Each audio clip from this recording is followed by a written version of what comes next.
Hallelujah. That skit spoke so much. Hallelujah. And I'm so much motivated that we will see the Lord do it right before our eyes, before this class comes to an end. Hallelujah.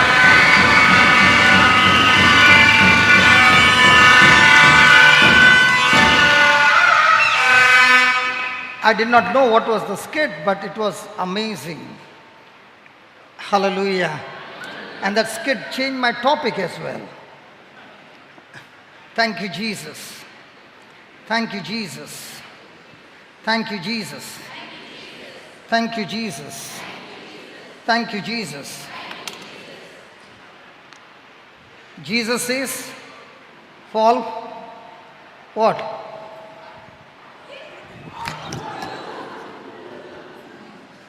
Did I fall? Did I hurt? Hello? Did I fall? Some of you thought I will smash my face. Did you see me? Are you with me? Did I hurt myself?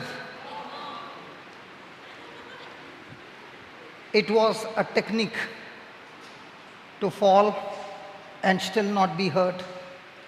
In the same way, God wants to teach us that as long as we are breathing oxygen, anybody here breathing oxygen?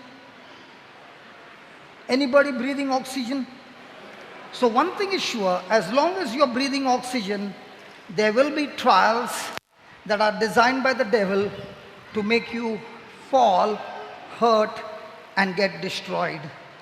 But there is a God who has created us, who is here to teach us his technique of his kingdom to operate in this, on this earth, in his system, and live in the midst of trials, a conqueror, an overcomer, a victorious person. Can you give the Lord a big hand for that? Come on.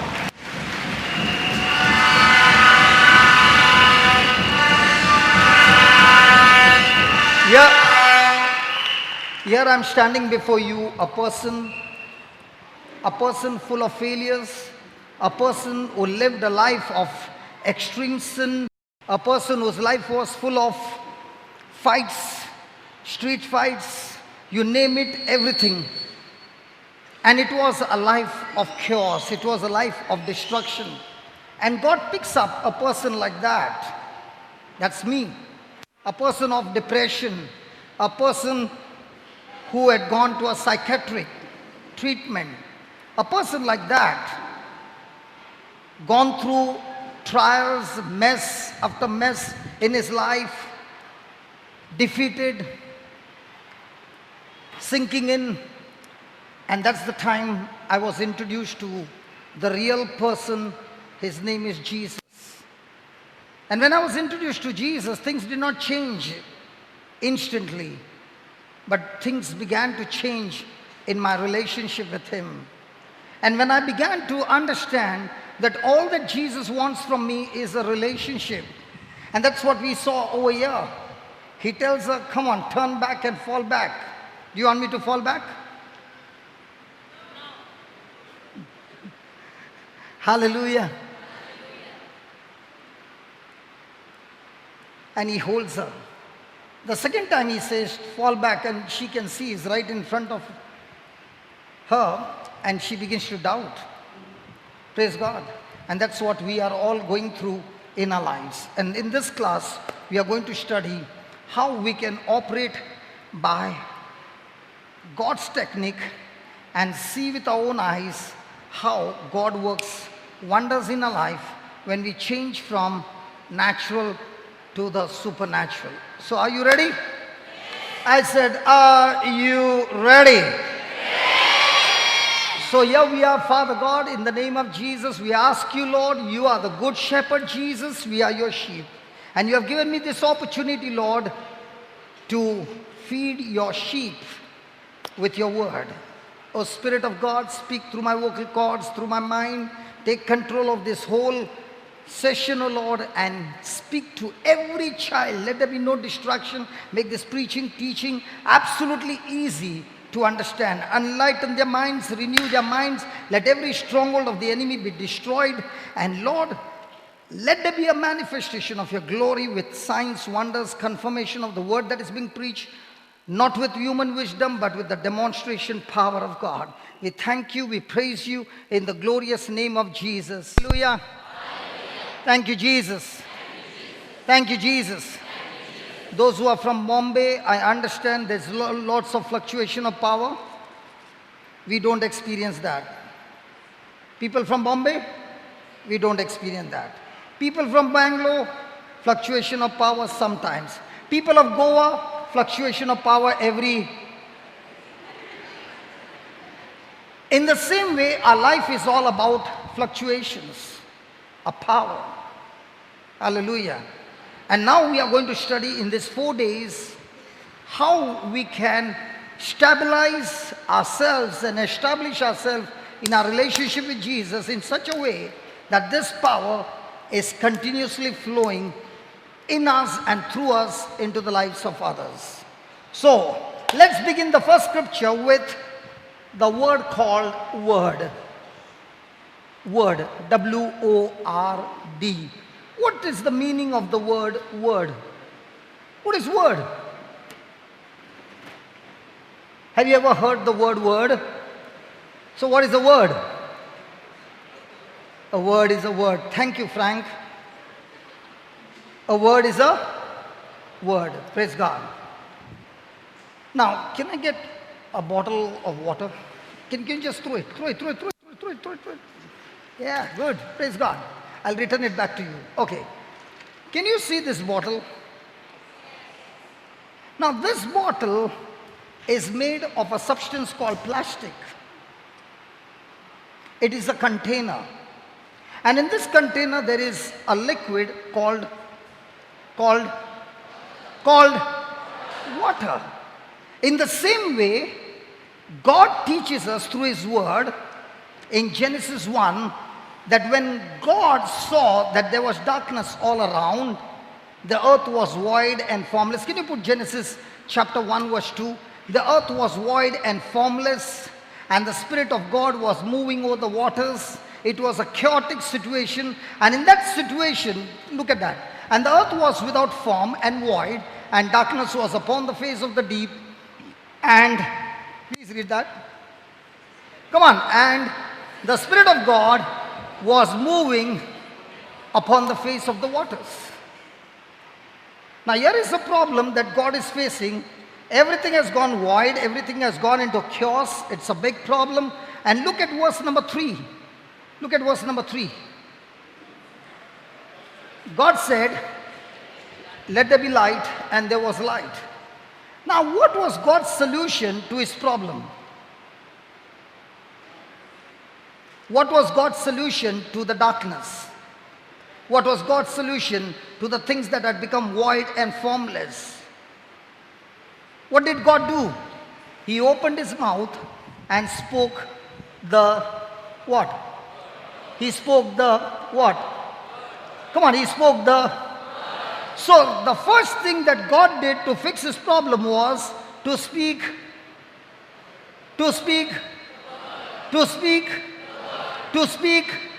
If God, the Creator, had to use the word to fix his problem, you and I, who are the created beings, created in the likeness and image of God, we also need to use a substance called the word to fix our situations and our problems in life. Hallelujah. Come on, give the Lord a big hand.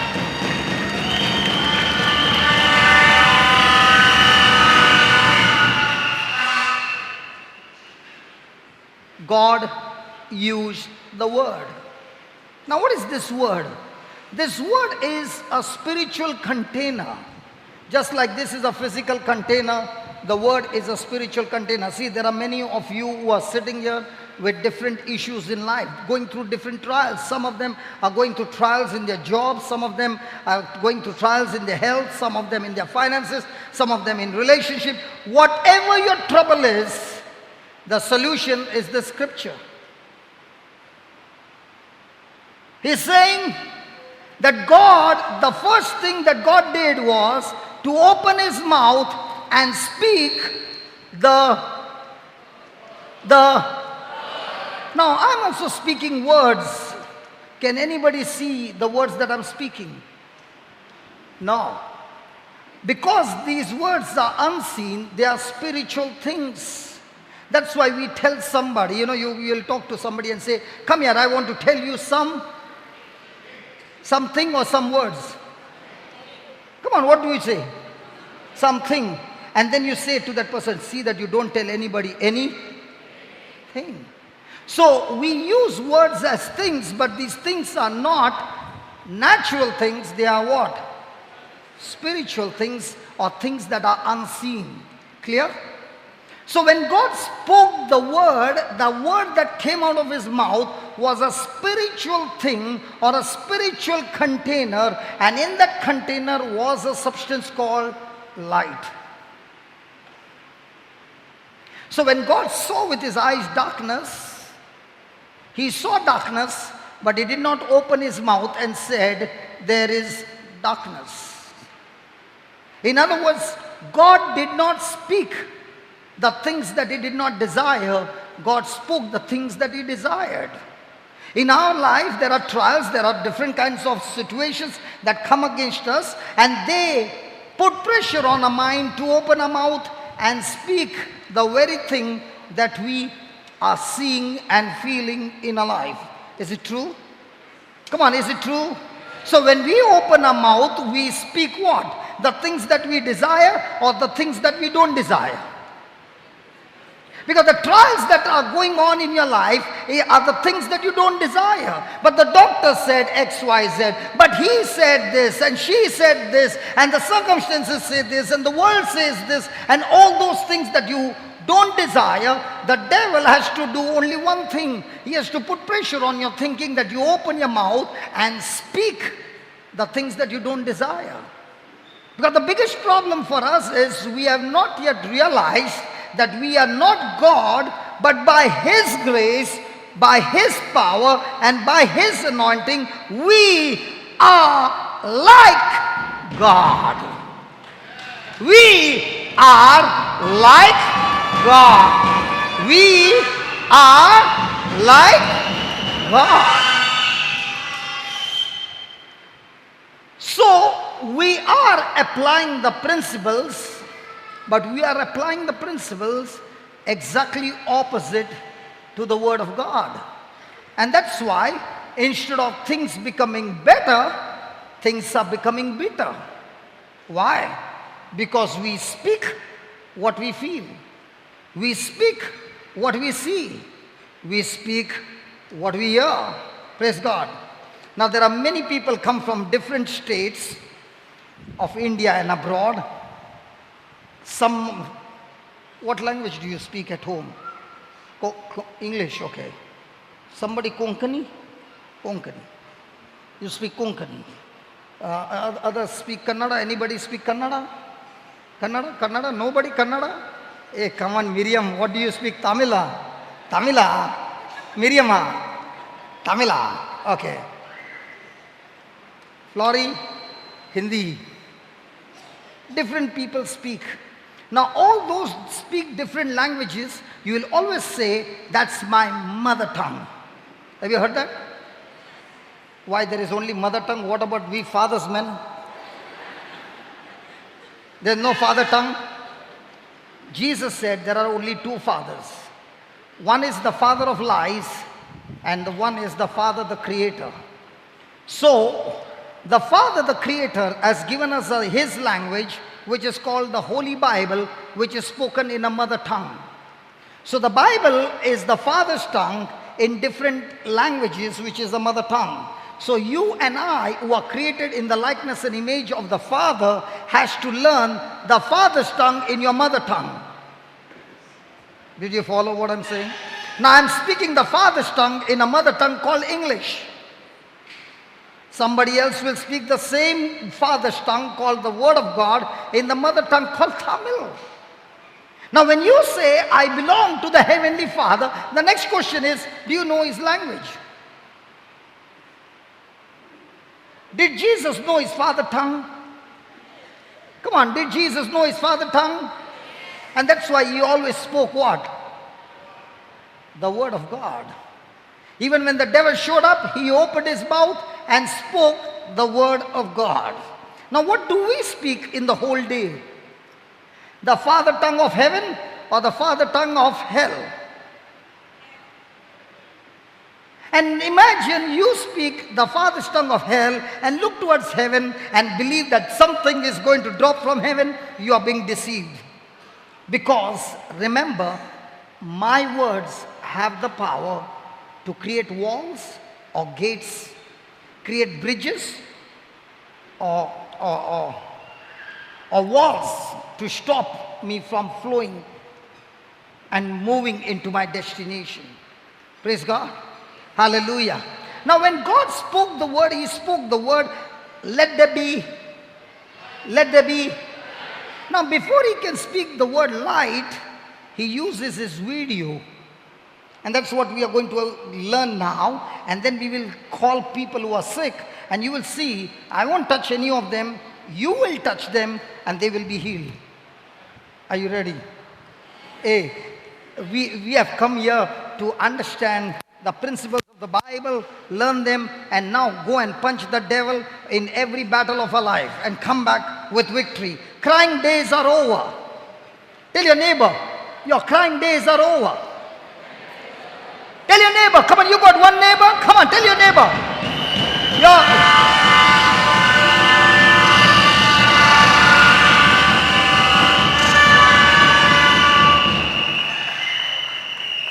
Some of you who have come here might be thinking, have I come to the right house? Is this a Catholic place? I am also a RC, which means Rowdy for Christ. Hallelujah. I am rowdy for Christ, for his word, and his word manifests the glory. Amen. Amen. Hallelujah. Are there some wild people here? Come on, can I hear some sound in the house of God?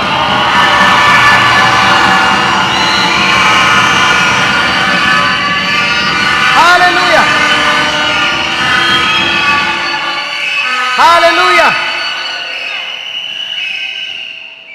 It's good to blow the trumpet, it's good to blow the whistle, but the real test comes when the trial comes and is coming and punching you. At that time, what comes out of you? This is a time of preparation. You know, when somebody will ask you, what's the meaning of success? The meaning of success is when I come here, I listen to the word of God and I prepare myself with the word of God. I change my thinking, I renew my mind, and when there is an opportunity, and if there are no opportunities, I go and search for opportunities and go and practice what I've been trained in these 4 days, and when I come back with results. I come back with results. Hallelujah. Hallelujah. Okay. God spoke, let there be light. Now before he can speak, let there be light, he has to make a video and know what is the meaning of the word light. Now we also speak words, but we use only the audio. The video is full of worry. The video is full of fear. The video is full of anxiety and fear. Just as this bottle has got half filled with water, when a person is speaking a scripture, but in his mind is worry, in his mind is anxiety, in his mind is fear, in his mind is doubt, in his mind is something contradicting to the word of God, then that person is releasing the container called the word, but in that the substance that brings forth the manifestation is not there. Hallelujah. Hallelujah. Now look what happened in verse number 4. Verse number 4. And God saw, and God, which one comes first? First speak or first see? Speak or see? See. See. See. First show me, then I will believe. First believe and speak, and then I will show you. Hey, the world says, first let me see, then I will believe. God says, first you believe, then you will see. Did you, no, I'm not giving you the bottle. I've got still time. Did you look at your face in the mirror today? How do I know? I know and I know and I know that you saw your face in the mirror because you're clean shaved. How did you shave? You have never seen the hair on your chin or on your cheeks with your eyes. We have only seen the reflection, right? And then we take the razor, looking into the mirror, we take the corresponding strokes. Is it right? And then if two of them are peeping and saying good morning, you come with the razor and chop them off. And when everything is clear, then you say it's done. Praise God. That's why we men have to use the mirror every day, not you. Frank, don't look here. You don't need a mirror. Praise God. And because we men use the mirror, that's why mirror is getting sold. Women don't have beard. They don't need the mirror. Praise God. Hallelujah. Hallelujah. Hallelujah. Now somebody will say, brother, how can I believe when I can't see? How can I believe when I can't see? Okay. Has anybody seen their face in the mirror? Yes. Do you believe the mirror? No? We all believe the mirror. And in the same way, God's word says that the Bible is God's mirror that shows spiritual things. In that skit, Jesus was standing here and the girl was standing there and he said, fall back.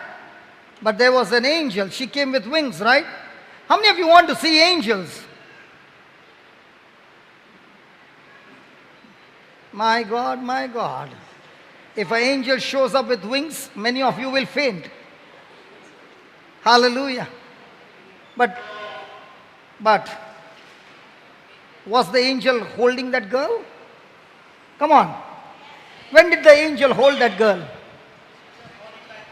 When she acted in faith. When she believed. Hallelujah. In the same way, my friend, when I listen and I take the word of God, that word is not my word, it's God's word. And that God's word has the power stored in it.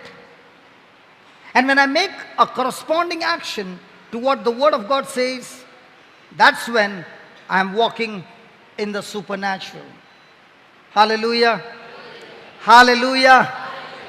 So let's look at the word of God. God saw the light and the light was good. So remember, which one comes first? Saying or seeing? Now which one do you do? So please write down one line, just one line. Write down. I must speak the things that I desire. I must speak the things that I desire and not the things that I don't desire, and not the things that I don't desire. In bracket, my problems. My problems, my troubles.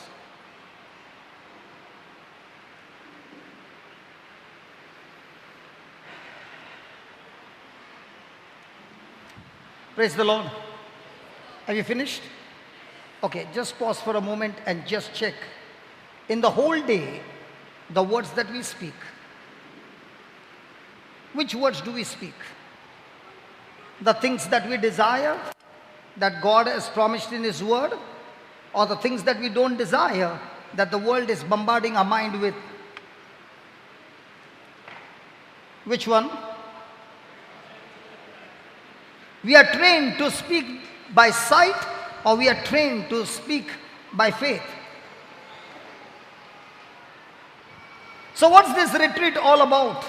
This retreat is all about getting into a relationship with Jesus where I begin to trust Him, and when I begin to trust Him, I imitate Him, I imitate His word, I live by His word, and His word helps me to arise. Hallelujah. Hallelujah. Thank you, Jesus. Thank you, Jesus. So just give me Hebrews chapter 4.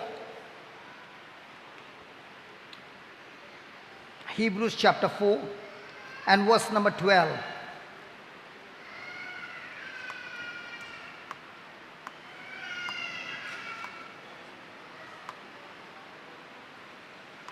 Before we go there, can you write down one line, please? Words are spiritual things.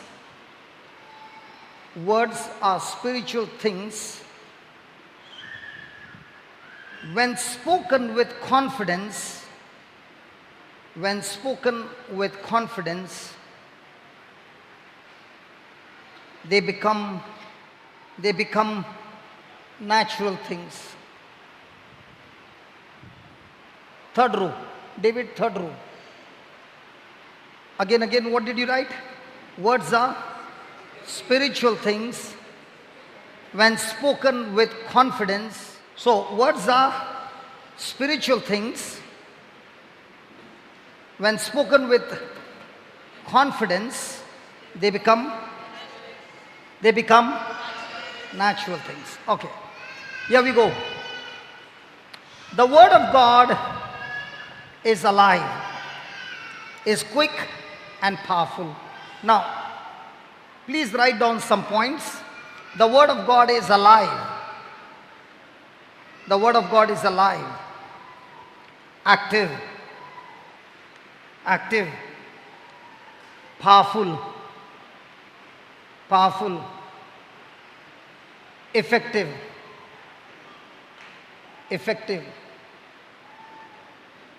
energetic, operative.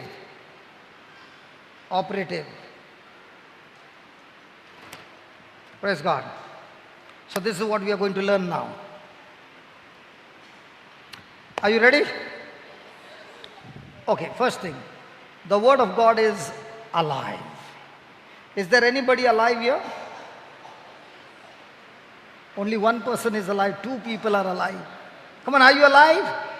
Okay, now, just pause for a moment. That word that you see on the screen is also what? It is alive, and Jesus called His word as a seed. A seed that is incorruptible, a seed that cannot be destroyed. And this seed which is alive, when it is planted into a soil called a heart, this heart or this soil will make it sprout, make it grow, and bring forth the harvest. So have you ever seen a farmer plant a mango seed and is praying to God for watermelons? Can it happen? A seed will produce its own kind. And this seed, called the Word of God, has got the very life of God stored in that seed. In other words, there are many who sing that song, "My life is in you, Lord." You all don't sing that song? My life is in you, Lord. So what is life? I did not say what is wife. I said what is life? What is life? Life? Frank? What's life? Ask Dada. What's life?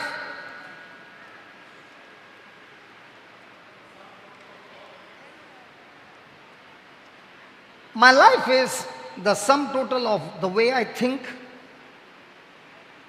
my words, my emotions, my desires, my actions. All this, when I make a sum total of it, is my life. So today, in whatever situation, whatever things you are going through, is because of the sum total of your thoughts, your emotions, your feelings, your words, your actions, your desires, and that's our life. But here the Bible says that Jesus said, my word is life.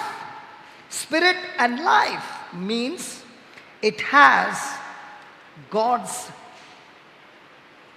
desires, God's purpose, God's plans, God's actions, God's power, God's authority, all that stored in that word. So how do I receive God's life in my life? When I change my thinking and I now adopt God's words and God's thoughts and make them one, I have now God's life. For example, Jesus said, when somebody slaps you on one cheek, how many of you had seen Munna Bhai?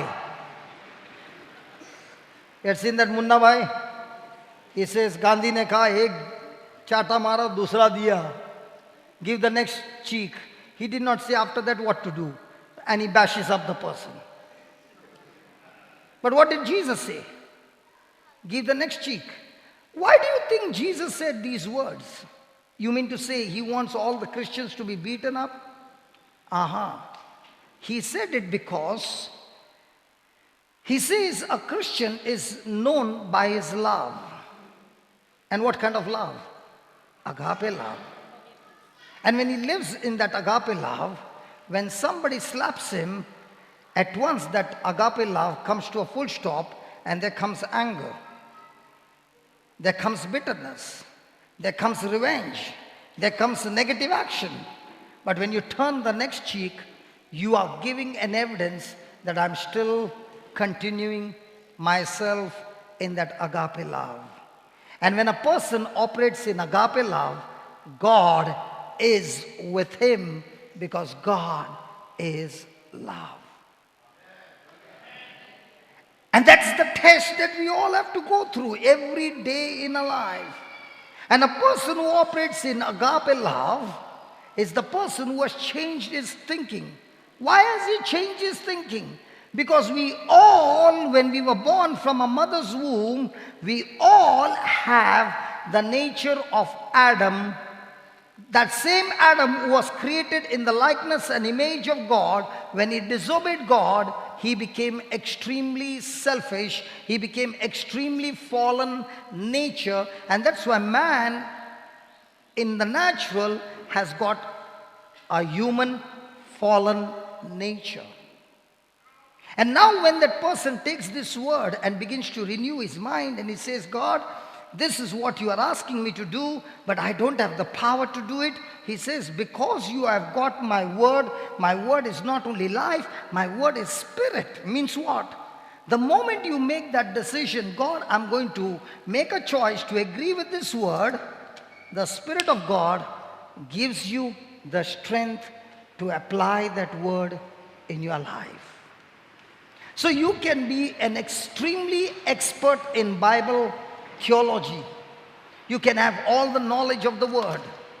But if you and I don't take that decision to agree with that word and step out to put into action, that word produces no results.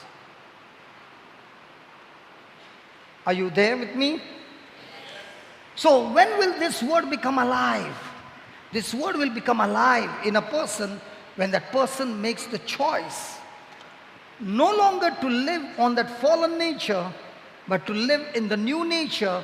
The day he got baptized, the day he made Jesus the Lord of his life, that very day, that very moment, the Spirit of God has come inside of us and he gives us the power to be in agreement to Jesus. He gives us the power to obey Christ. He gives us the power to submit to Christ. He gives us the power to live no longer on the most low nature called the selfish or the self-centered nature, but to live on a high nature which is called as selfless God kind of nature that comes through the Word of God. Amen? Amen? So do we all have our own life? Yes. But do we all operate in God kind of life? No. But is that God kind of life in everybody? Yes. But are we using it? No. Who are the ones who are using it? The ones who make a choice to change their thinking from self-centeredness to agree to God's word. These are the ones who are now in agreement to God, and now the Spirit of God will work through you. Amen? Amen? The second thing you wrote is that the Word of God is full of action. The Word of God is full of action. You know, when you take the Word of God and you start renewing your mind, you start speaking the Word, you start imagining the Word, you start acting on the Word, it will always produce results. Hallelujah. Have you ever seen somebody has got a crisis in a marriage? Okay. What is the first thing that a person will tell as an advice? The person will say, pray to God. Have you heard that? Hello, have you heard that? Pray, pray, pray, pray, pray, pray, pray, pray, pray. You know, I was also asking God, Lord, pray, pray, pray, pray, pray. And He gave me a fantastic example and He said, supposing I make coffee and I put salt into it and I start sipping, what will be the taste? Sweet, very good. Salty. Now I keep the cup there with the coffee and I start praying and I call up everybody on WhatsApp and say, please pray for me that the coffee becomes sweet. What do you think God will say? God will say, don't pray, just remove that salt, prepare another coffee. Instead of salt, put sugar and don't even pray. The job is done. Hello? You know what is prayer? Prayer is when a person has renewed his mind and his renewed mind is agreeing to God's word day and night. That person is in constant fellowship with God, a constant relationship with God, and that's called prayer.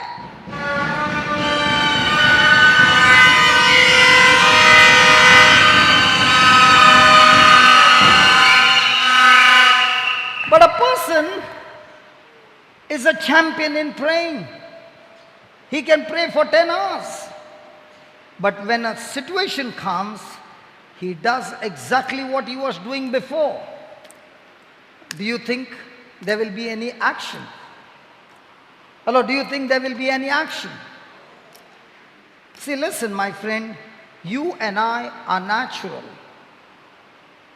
But when you and I change our thinking, we change our thinking, okay, and agree to God's word, and we act on that God's word in confidence. Now that word of God is not natural, it is super. So when you agree with super, now you're operating in supernatural.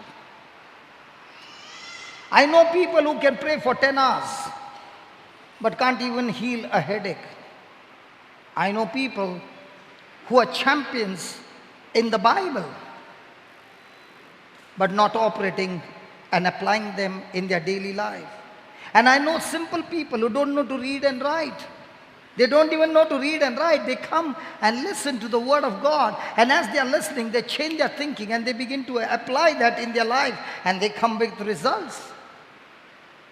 In God's kingdom, it's not how much you are educated, it's not how much you are intelligent, it's not how much you are wise, it's how much you are willing to have a relationship with Jesus by trusting Him and believing in Him. That much supernatural you will begin to operate in. Hallelujah. The real question is, how much am I ready to believe? Say that, believe. Say that again, believe. How many of you are coming to listen to the talk that I'm giving for the first time? First time? Any first timers? Very few. Good. Okay, I'm asking those who lifted their hands, what is believe? Do you believe in God? Yes, that's why I've come. Do you believe His word? Yes, that's why I've come. Do you believe in the Holy Spirit? Yes, that's why I've come. So what's believe? How many of you believe God's word? Not a single hand up. Do you believe God's word? Okay, write down the definition of believe. Write down the definition of believe. Believe means, yes, very good. My action corresponds to the message. Believe is my action corresponding to the message. Now listen, this what you're learning today, listen my friend, what you're learning today is something practical that you will use every moment of your life. Every moment of your life. These are truths, spiritual truths or spiritual laws. When you apply them in your life, you see results. Results are guaranteed. But the question is not whether God will do it for you. The question is, are you willing to apply these truths? God has already done it for you.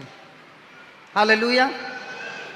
So now let's check our life and see whether we truly believe God's word. Now many of you are saying, I've been praying and praying, but I don't see any supernatural action from God. So let's see, am I really believing? Supposing I had 10 chocolates and I gave away 7 to somebody whom I loved. I gave 7. How many will I have? 3. Very good. Now what does the Bible say when a person has got 10 chocolates and he gave away 7 to others? How many will he have? What does Jesus say?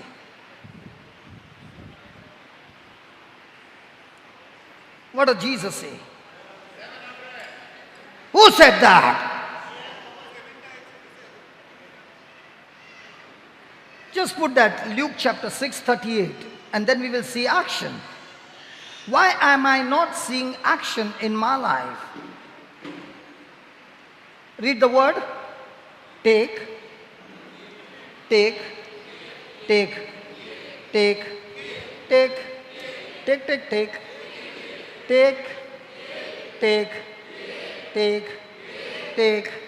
Which one makes you happy? Take, take, take, take, take, take, take, take, take, take. What is he saying? Jesus is saying, give and it shall be given unto you. How? Good measure, pressed down, shaken together, running over, shall God, God,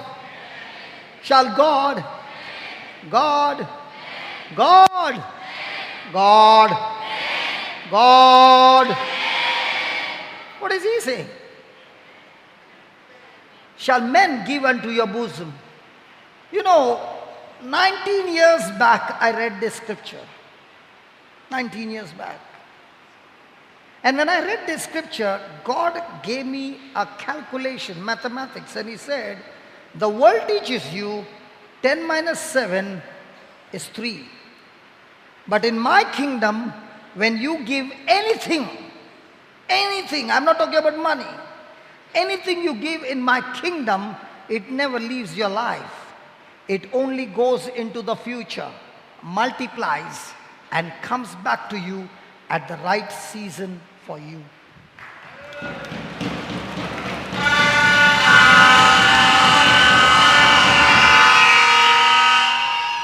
So my question to everybody is, am I a giver or a taker?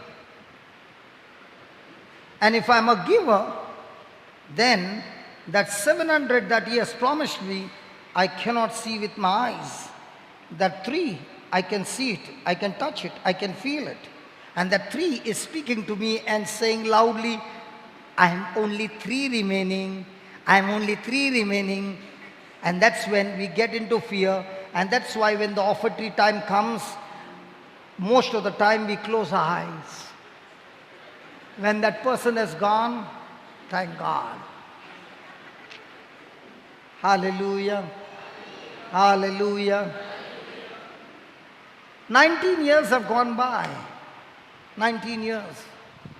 And in this 19 years, I learned this principle right from the beginning. And I said, God, I choose to believe this scripture and I give you my word.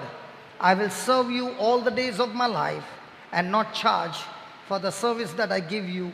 It will be all absolutely free. Praise God. So when I did that, listen, when I did that, I started my life where I'd lost everything. I still remember, you know, if those from Bombay, we have that Parle G biscuit, not the small one, the bigger packet. That was my lunch. I would take that packet, that time it was 5 rupees, take that, dip it in water and have it.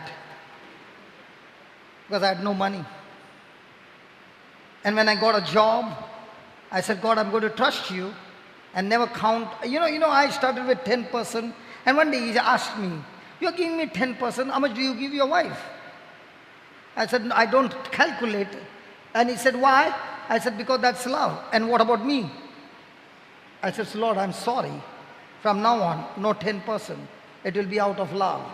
And because it is out of love, it's never 10%. It's much more than 10%.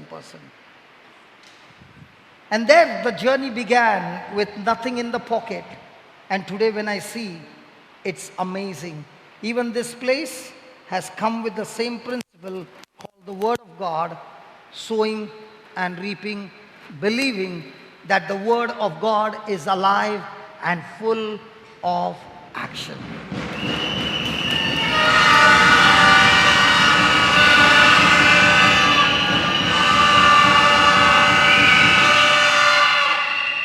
Did anybody charge you over here? Hello?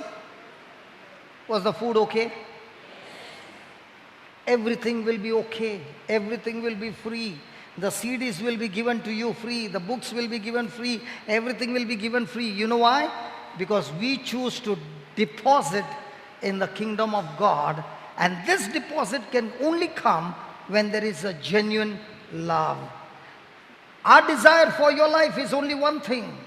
That you get into a relationship with Jesus just as I got into a relationship. And there will be a time when you will be on a platform bigger than this and I'll be sitting over there and taking notes and saying, hey, that's my baby. That's my baby. Hey, that's my baby.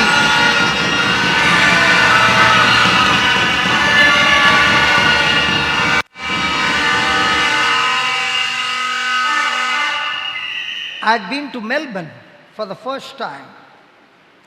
And the first time I'm going to preach over there, and I finished my opening prayer, and I saw the most beautiful woman I've seen. Extremely beautiful, sitting on the first row, and I lost my mind. I could not preach. I left the mic. And I went to her and grabbed her and would not leave her. And I kept on hugging her and kissing her and weeping in arms.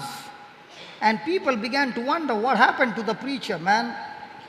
And then I pulled her up and I brought her to the stage and I said, this is my spiritual mama who taught me the first scripture of my life.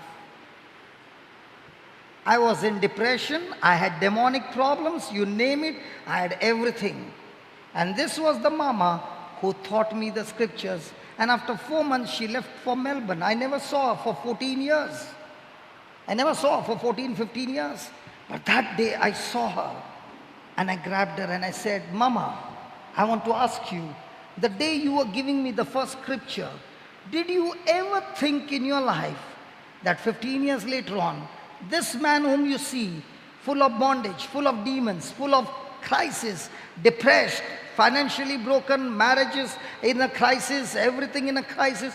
Could you ever believe 15 years later on, this person would visit Melbourne and you will be sitting there on the first row and taking notes? And she said, I could never ever imagine. And that's when I said, God, every child of God who comes to listen to the word, I want myself to experience the same, that they are preaching in some big stadium and I'm looking over there and saying, that's my baby!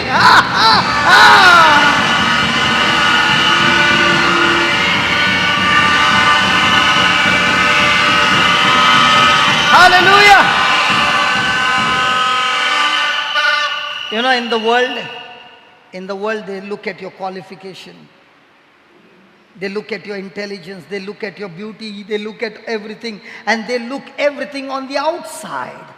But when it comes to Jesus, even though you are empty and full of a mess, but he looks at your heart and he says, if you can give your heart completely to me, my word is full of action. I will turn your passive life into a life of action, that every day, wherever you go, just like the shadow follows you, signs and wonders will follow you all the days of your life.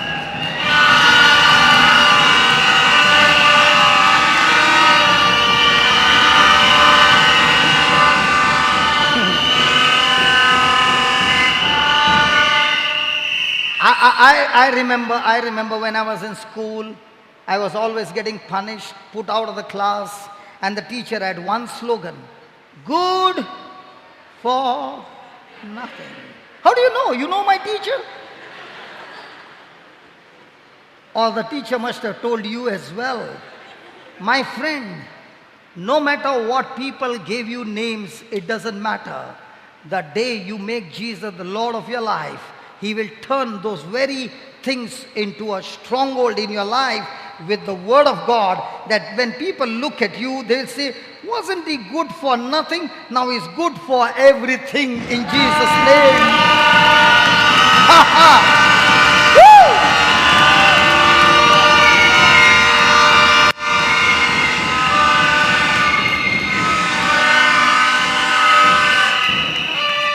And when we people who were once upon a time called good for nothing, useless, troublemakers, now also we are troublemakers, but we trouble the trouble. If somebody asked you, what do? I trouble my trouble. I trouble my trouble so much that my trouble has to think before troubling me, because the more it troubles me, I trouble my trouble, and I now become a champion in my troubling. So when I trouble my trouble more and more, trouble has to think, should I go and trouble him, because he is getting more practice in troubling my trouble. So when I trouble my trouble and I become a champion in troubling my trouble, I go around teaching others how they can trouble their trouble, and they also become champions in troubling their trouble. So we are all now troubling.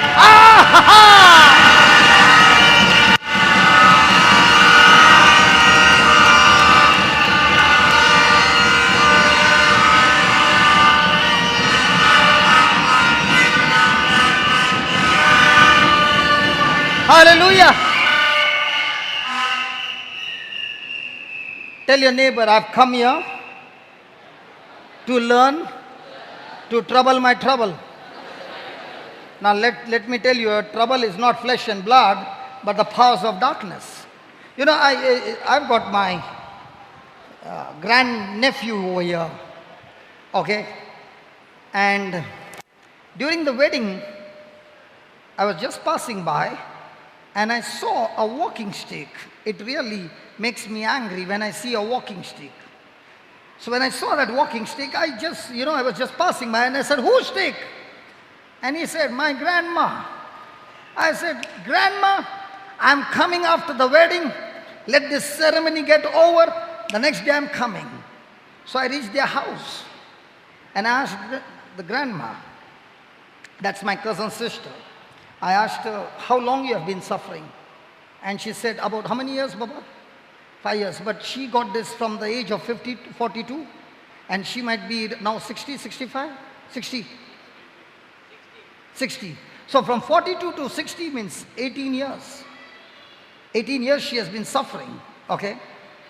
And you know, she has not walked for the last 5 years. So I went and sat down there. His mama came and said, I'll prepare some coffee. And I said, no, I've not come for coffee. I've come to trouble the trouble. And I said, I'm not going to have coffee till we finish the job. The next 3-5 minutes, she'll be walking. and walking without a walking stick. And then we took a scripture, began to explain to them. And then I said, now what do you say? She said, I'm ready. And she got up and she walked after 5 years. The grandson was watching and he said, I have never seen this before. I said, do you want to see more? He said, yes. I said, take a train and come to Goa. And that's how he landed over here.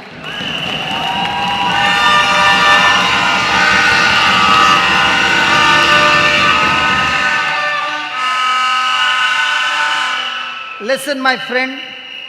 Listen, my friend. The word of God is full of. Tell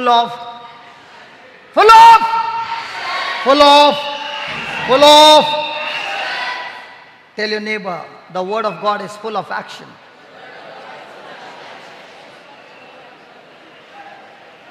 Action. Action. I said action. Then the third one, the word of God is powerful. Powerful. Powerful. What is the meaning of the word power? Power. Now what is the meaning of the word power?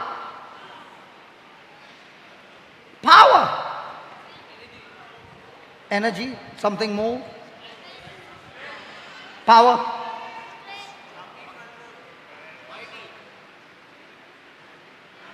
Power.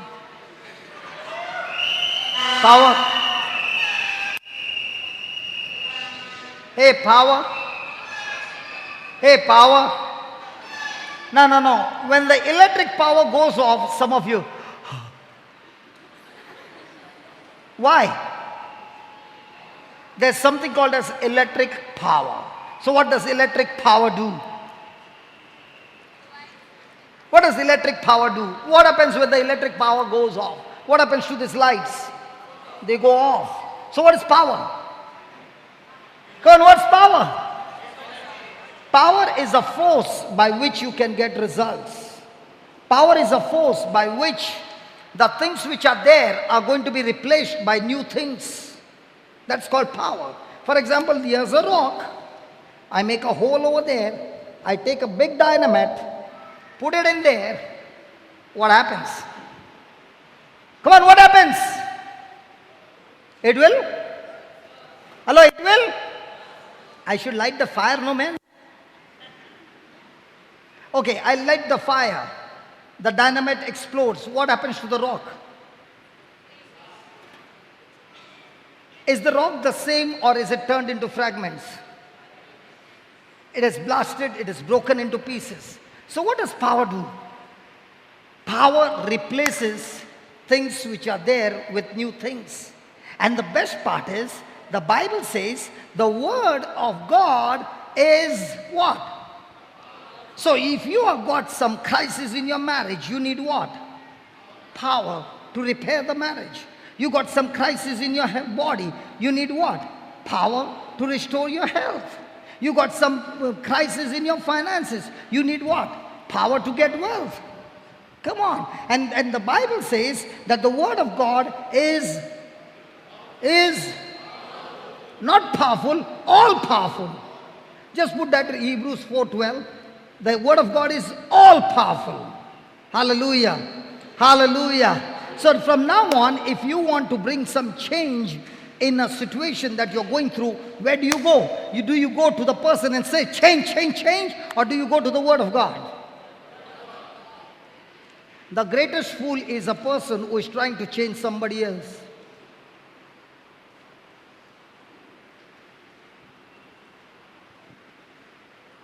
The only person in this world you can change somebody is myself.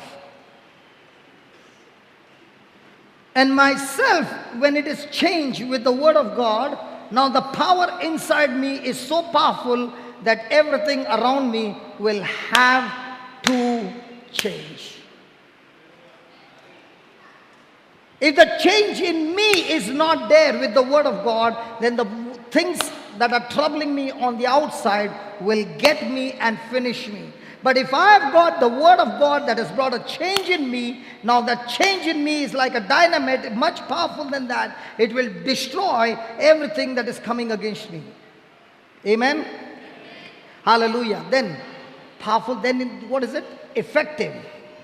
The word of God is, it will have an effect. People who are in depression, people who are in oppression, people who have got different kinds of fear, doubts, no matter what you have, people who are sensitive, people who are all the time crying, people who are sorrowful, when the person begins to listen to the word of God, hear the word of God, and keep on hearing it again and again and again, again and again, it will affect you. No doctor in this world can ever operate the mind. The doctor can operate your brain, but not your mind. The word of God has the power to operate your brain as well as your mind. Hallelujah. How many of you had bath today?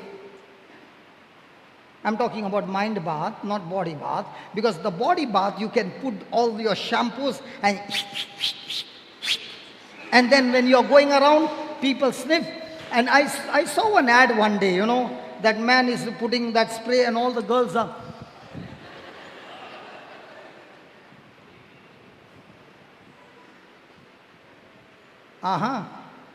I'm talking about the mind bath. Do you know what's happening right now? God has put us all in a common bathtub, and with His word, He is brushing our mind, and those who are attentive are already saying, God, clean me up with your word. And that word of God is your soap, which helps you to renew and change your thinking. The more and more your thinking begins to change, praise God, the more and more you see the Lord's supernatural power, because now you are in relationship with God. Now you have the voice of God that you are hearing, and now you are following the Good Shepherd. Hallelujah. Hallelujah. Thank you, Jesus. Okay. Do you want to know who you are? I'll give you an example. Has anybody ever seen a toothpaste? A toothpaste tube? Still on Monkey brand? When we were small, we used to have that black color powder. Okay, tube. Open the cap, press it at the bottom. What comes out? Paste. In the middle? On the top? When you put it on the floor and squeeze it? In the same way, in our life, when people come and press us in different places with pressure, what comes out is the real me. When people come and put us under their feet and squeeze us, what comes out? Praise the Lord.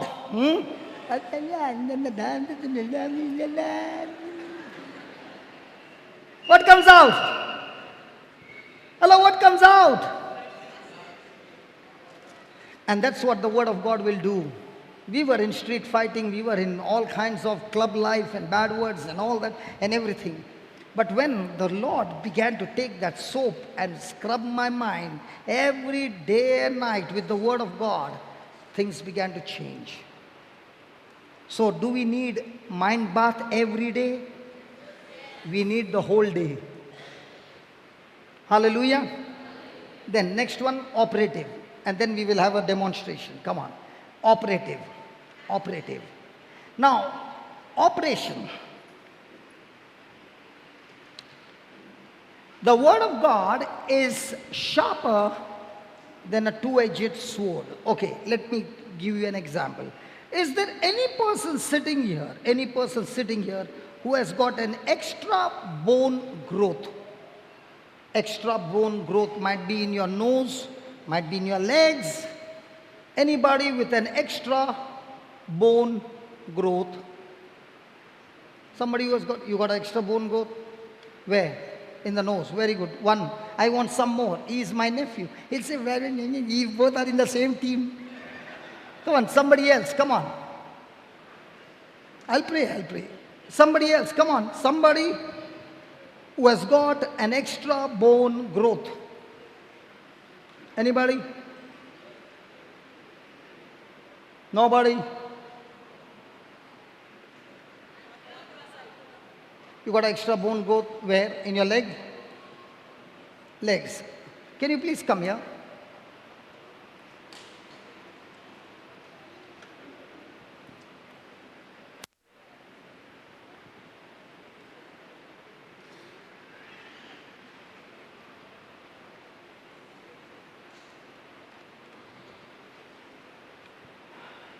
Oh God, whom should I call?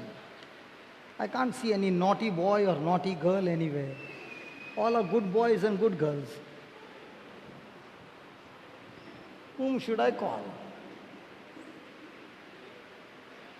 Thank you, Jesus. Hallelujah. Praise the Lord. You in blue. You in blue. Come here.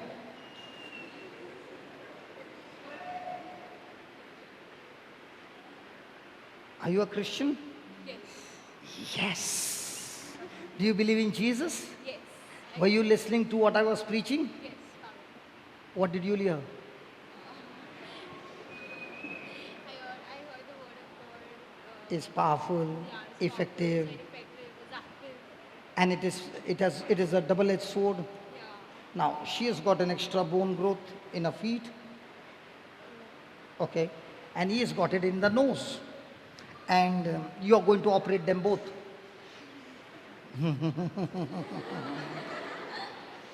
I'm going to teach you the technique. Okay? The first thing, do you believe in Jesus? Okay. Just give me John 14:12.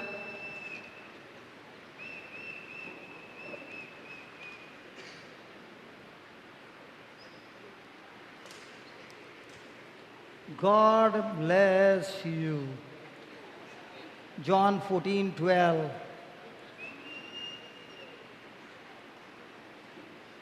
John 14:12.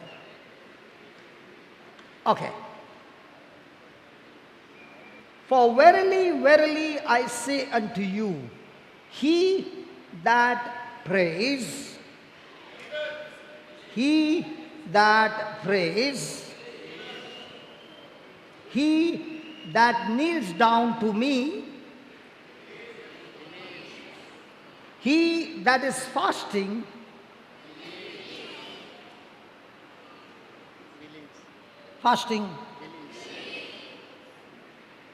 he that believes on me, the works that I do, shall he what? No, did he say, he that believes on me who is white or black? Fat? Thin? Tall? Short? Did he say anything? With hair? Without hair? Did he say that? What did he say? Any person who chooses to believe and believe for the last 10 years. Did he say 10 years? He says you believe right now? Right now. So, he that believeth on me, the works that I do shall. So, do you think Jesus could have healed her? Do you think Jesus could have healed her? And what about him? So if Jesus could do that, is he saying because you believe in me now, I qualify you that you can do the same because you believe in me? Come on. Hey, come on.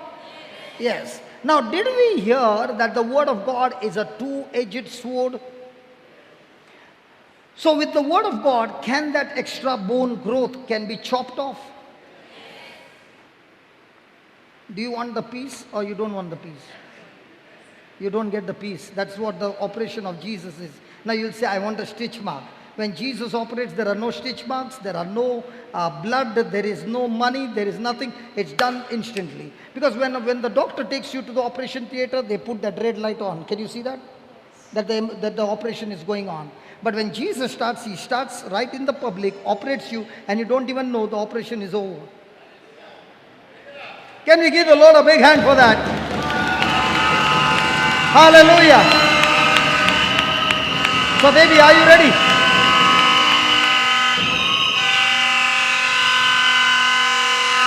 The works that I do shall he do also. And so are you qualified? Everything in your mind is saying, I have never done it before. I've never prayed for a headache. And you are asking me to chop off a bone. Now for Jesus, who created the heavens and the earth, for him, a bone, a headache, or raising up the dead is one and the same. And she's not going to do with her power. Her job is to believe. His job is to do. Yeah?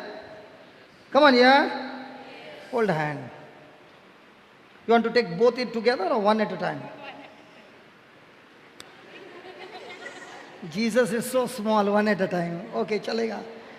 Okay, close your eyes. Even if she doesn't hold your hand, the job will be done.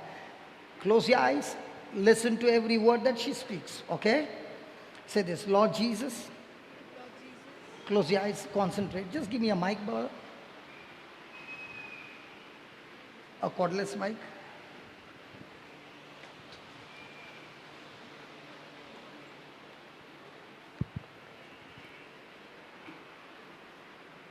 Yeah. Close your eyes, concentrate. Remember, words are spiritual containers which have spiritual substance. The Holy Spirit takes that substance and brings it into manifestation. God first spoke and then he saw. So you are going to first speak and then you'll see. So before you see the natural, you see over here in the spiritual. Is it clear? Yes. Okay, close your eyes. Say this, Lord Jesus, Lord Jesus, I thank you I thank you for giving me this opportunity for giving me this opportunity to pray. to pray.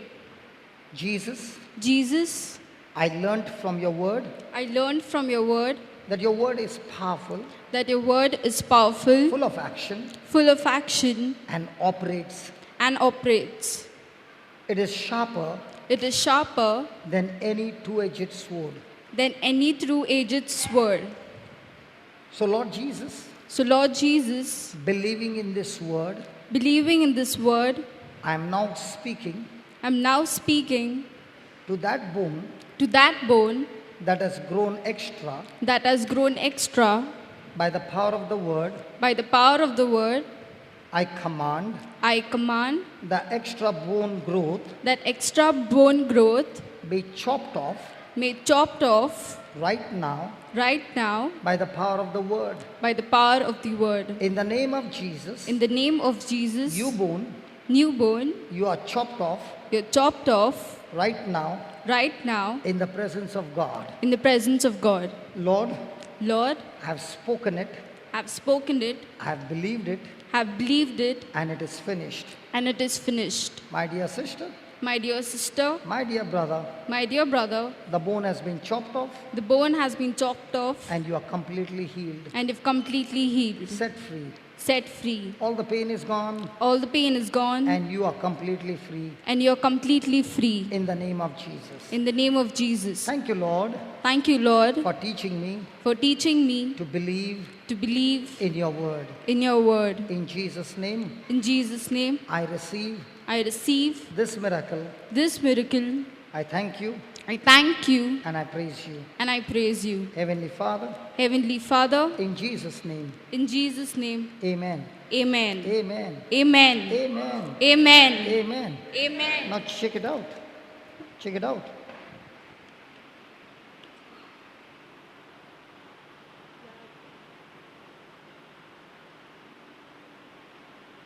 You're trying to search it?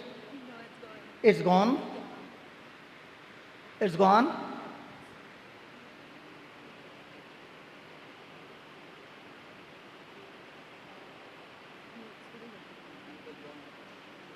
Yours is gone? Good. It's still there? How much is there? Has it become small? Huh? Little bit is remaining? Okay, I'll do the finishing. Don't worry. Okay, give me a hand. Just stand back. She will fall down. Close your eyes. Father, in the name of Jesus, operate that bone.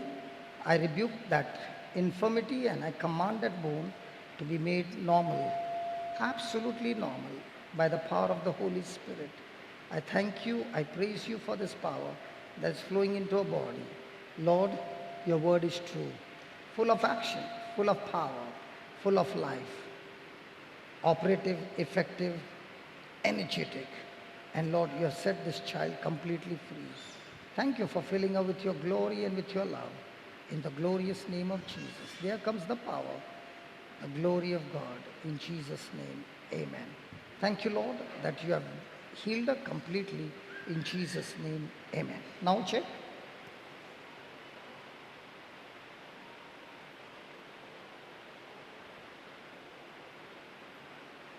You have to search for it. Not there.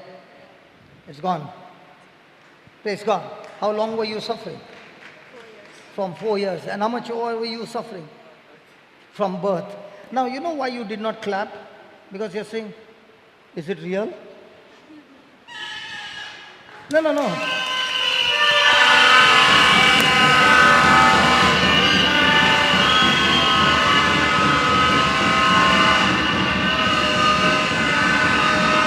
Hallelujah. Hallelujah. Because these things are not experienced, right? And that is what God wants to show us, that when you believe His word, He does it so quickly that people begin to wonder, that's it? That's it. Praise God. Now, how many of you want to do the same what she did? That's all? What about the others? Hallelujah. How many of you want to experience the power of God in your life? Those who want to experience, can you please stand up?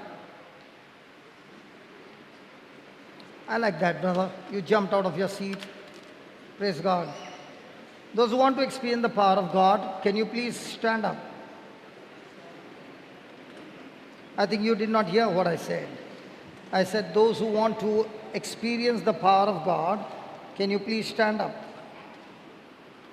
Listen, I can do the preaching. You can hear the word of God. But that what you have heard will not come into any profit until you respond. Just give me Hebrews chapter 4 verse 2. You can breathe now? You can breathe freely? Yes. Shall we all read it? For unto us was the gospel preached as well unto them. But the word preached did not profit them, not. So there is something called profiting and something called not profiting. And that profiting and not profiting is not depending on God, it's not depending on the preacher. The preacher's job is to preach, your job is to believe what is preached from the Word of God. And when you mix your faith, now he says, it will profit you. Hallelujah. Hallelujah. Hallelujah. Can you just close your eyes and talk to God and tell Him, Lord Jesus, help me to get rid of unbelief. All my life, I've been trained to believe my senses. All my intelligence, all my reasoning cannot figure out how can a bone be chopped off by the power of the Word of God. Oh Lord, help me to learn to believe your word more than my senses, more than all that I've learned in this world. I come to you Lord Jesus, seeking you, asking you for help. I want to live my life in a close, intimate relationship with you, not through my emotions, not through my feelings, but through your word. I too want to experience your power. You said your word is active, alive, powerful, effective, energetic, operative. Oh Lord Jesus, teach me to trust in you, to believe in you, to rely on you, to put myself totally on you, to have confidence on you. Oh Lord Jesus, the Bible says, I was taught, God spoke the word, and the Holy Spirit took that word and brought it into manifestation. Where there was darkness, God said, let there be light. He never said, there is darkness, let there be light. He spoke to the darkness, light, and there was light. In the same way, right now, whatever I'm going through, I refuse to speak those things. Lord Jesus, in the past, out of ignorance, I have spoken death over my life, destruction over my life. But now, I choose to speak the truth. Lord Jesus, by faith, I'm speaking the same scripture that you spoke when you came to your place. You said, the Spirit of the Lord is upon me. My God Himself has anointed me. So let us all continue to say these two lines, and as you are saying these two lines, those two lines will begin to manifest inside of you. Say it with confidence, believe what you are speaking, start using your imagination. The same Holy Spirit who created the world, that same Holy Spirit has come to dwell in you. Start speaking that same word, and believe, and you will experience the power of God take over. Are you ready? So let's say it together. The Spirit of the Lord is upon me. My God Himself has anointed me. The Spirit of the Lord is upon me. My God Himself has anointed me. The Spirit of the Lord is upon me. My God Himself has anointed me. The Spirit of the Lord is upon me. My God Himself has anointed me. The Spirit of the Lord is upon me. My God Himself has anointed me. The Spirit of the Lord is upon me. My God Himself has anointed me. The Spirit of God is upon me. My God Himself has anointed me. The Spirit of the Lord is upon me. My God Himself has anointed me. The Spirit of God is upon me. My God has Himself anointed me. The Spirit of God is upon me. My God has Himself anointed me. The Spirit of God is upon me. My God has Himself anointed me. My Spirit of God is upon me. My God has Himself anointed me. The Spirit of God is upon me. My God has Himself anointed me. The Spirit of God is upon me. My God has Himself anointed me. The Spirit of God is upon me, and it said, God is upon me. The Spirit of God is upon me. Upon me. The Spirit of God is upon me. My God has itself anointed me. The Spirit of God is upon me. My God has itself anointed me. The Spirit of God is upon Put that Luke 4:18. me, and my God has itself anointed me. The Spirit of God is upon me, and my God has anointed me. The Spirit of God. The Spirit of God is upon Come on, me. close your eyes and say it. Is on me. The Spirit of God is upon me. My God Himself has anointed me. The Spirit of the Lord is upon me. My God Himself has anointed me. The Spirit of the Lord is upon me. My God Himself has anointed me. Come on. The Spirit of my Lord is upon me. My God has itself anointed me. The Spirit of God is upon me. My God has itself anointed me. The Spirit of God is upon me. God has itself anointed me. The Spirit of God is upon me. My God has itself anointed me. The Spirit of God is upon me. My God has itself anointed me. The Spirit of God has upon me. The Spirit of God itself has anointed me. The Spirit of God has upon me. My God has itself anointed me. The Spirit of God is upon me. My God has itself anointed me. The Spirit of God is upon me. My God has itself anointed me. The Spirit of the Lord is upon me. My God Himself has anointed me. The Spirit of God is upon me. My God has itself anointed me. Come on. The Spirit of God is upon me. My God has itself anointed me. Say it with confidence. The Spirit of God is on me. My God has itself anointed me. Say it with faith. The Spirit of God is upon me. My God has itself anointed me. The healing is taking place right The Spirit of now. God has anointed me. My God has itself anointed me. There are The so Spirit many of who are God getting is healed upon now. me. My God has itself anointed me. The Spirit of God Spirit has of the Lord anointed is upon me. My God Himself has itself anointed me. The Spirit of God is upon me. My God Himself has anointed me. The Spirit of God is upon me. My God Himself has anointed me. Come on. The Spirit of God is upon me. My God has itself anointed me. The Spirit of God is upon me. My God has itself anointed me. The Spirit of God is upon me. The God has itself anointed me. The Spirit of God is upon me. My God has itself anointed me. Believe He has anointed you. The Spirit of God is upon me. The God has itself anointed me. Believe He has anointed you. The Spirit of God is upon me.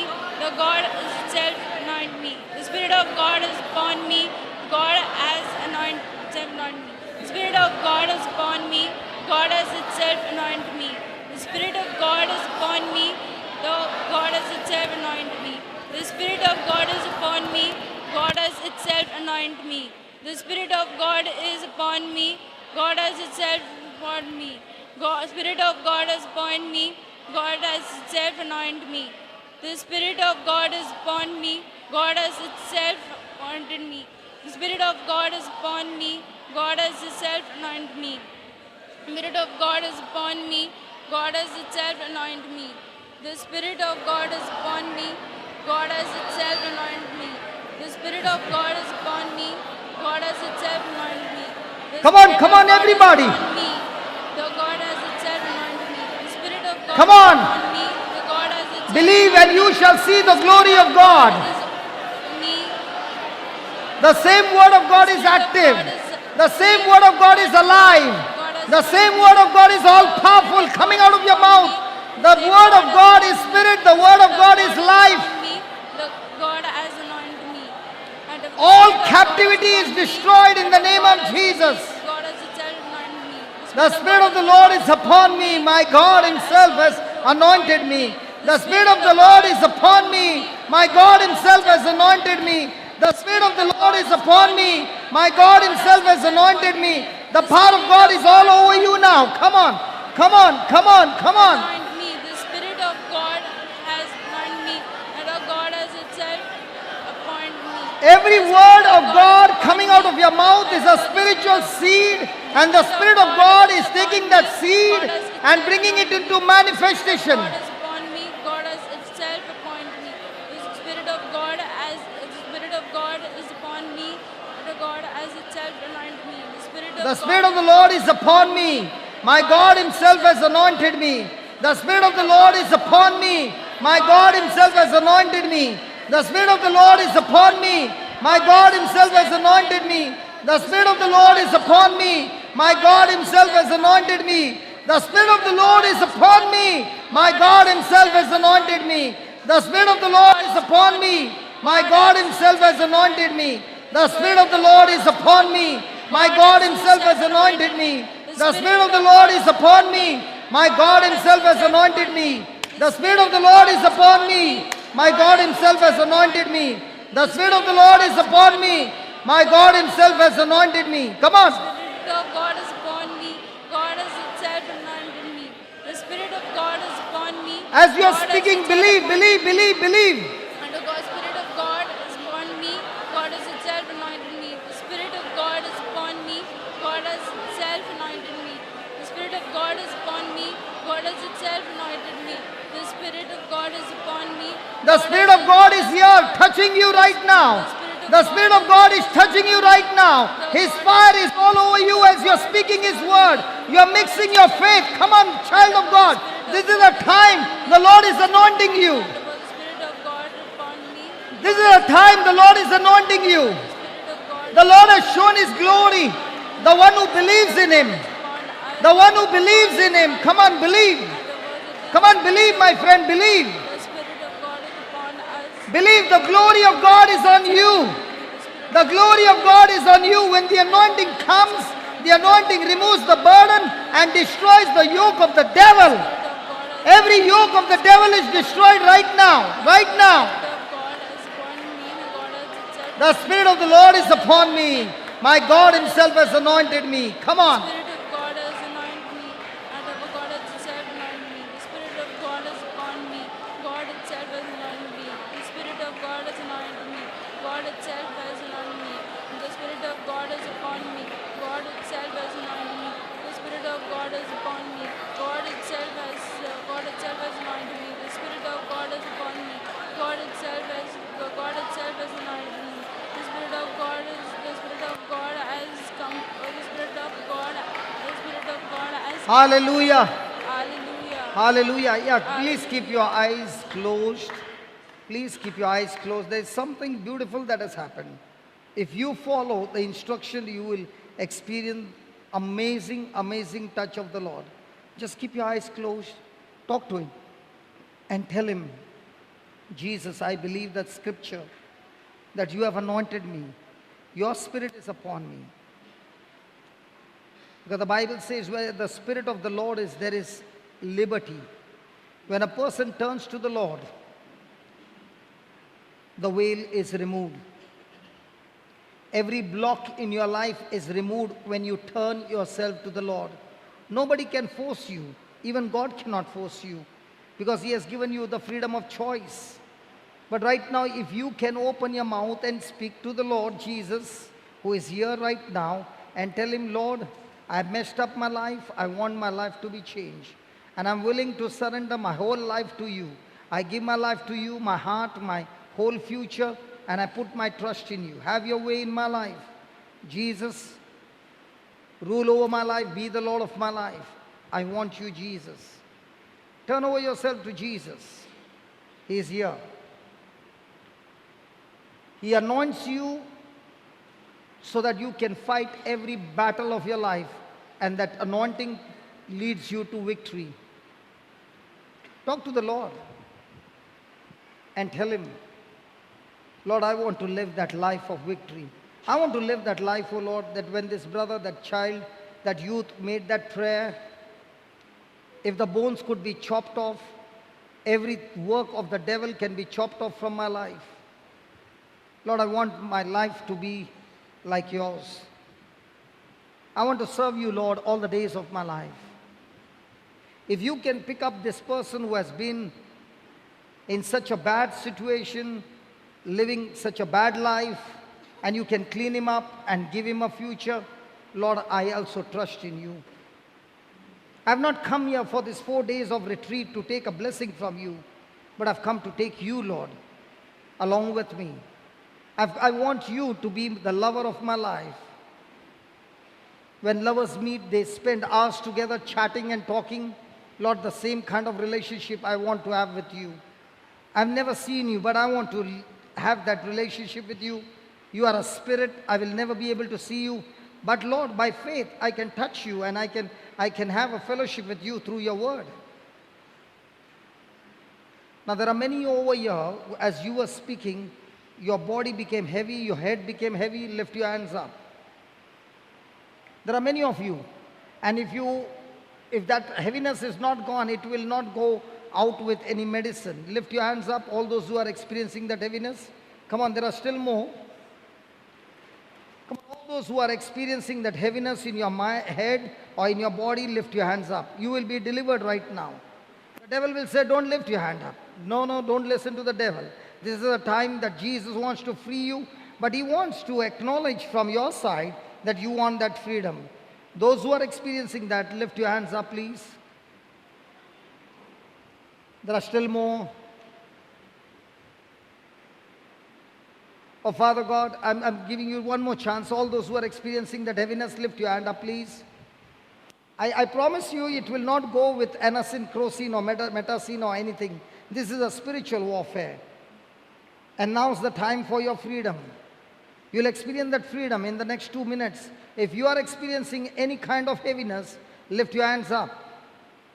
Oh, Heavenly Father, I thank you, I praise you for these people who have acknowledged and they have lifted their hands up to you in total surrender, asking for your help. Loving Father, by the power and authority that you have given me, now I take authority over that spirits of heaviness and every other spirit operating in their life. And I speak in the name of Jesus. Be loosed right now. Be loosed and be set free right now. I command that heaviness leave their body completely, right from the root, and you will never ever enter their body again. Oh Spirit of God, you are the Spirit of liberty. You have set them free, a complete freedom in the name of Jesus. Thank you and praise you for setting them free. In Jesus' name, amen. Now put your hands down, put your hands down. Keep your eyes closed. Hold on, hold on. Keep your eyes closed. Now how many of you are feeling that heaviness? Nobody? Praise God. Those who had lifted their hands before, can you lift your hands again, please? To acknowledge, there are still more. Come on, lift your hands up and wave your hands. I want you to look around how many people the Lord delivered only through this one scripture. The Spirit of the Lord is upon me. My God himself has anointed me. Just look around. Just look around. Just wave your hands. Wow. Praise God. Now, I give you a guarantee. There have been so many things that have been gone out of your mind that you will find those bad habits which you were doing before, now you have no desire for them. He has delivered you. He has set you free. Come on, give the Lord a big hand. Hallelujah. Hallelujah. Thank you, Jesus. Thank you, Jesus. Thank you, Jesus. Yeah, you can all sit down. Thank you very much. How did you feel praying? Huh? Very grateful, very nice, feeling very mind fresh, like very grateful to God. And you have come here for the first time? Yes. And the first time the Lord called you, huh? Yeah. Praise God. God bless you. Hallelujah. Hallelujah. Hallelujah. Can you just write down some things? How many of you want your life to change? Come on, how many of you want your life to change? Everybody seated here want your life to be changed. Here are some practical applications that will help you to change your life completely, okay? The first point,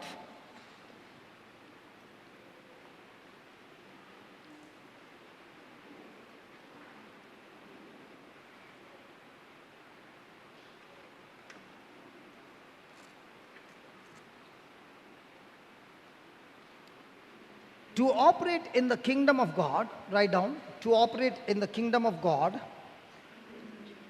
to operate in the kingdom of God system, I challenge you, there are many of you who are hearing the voice of the devil right now saying, don't write. And I challenge you, what you are writing, you practice it for only 1 month. Just 1 month, practice it. And you will see such a great change in your life. Because these are spiritual truths. These are practical applications. Now what happens if I leave the iPad? Will it go up?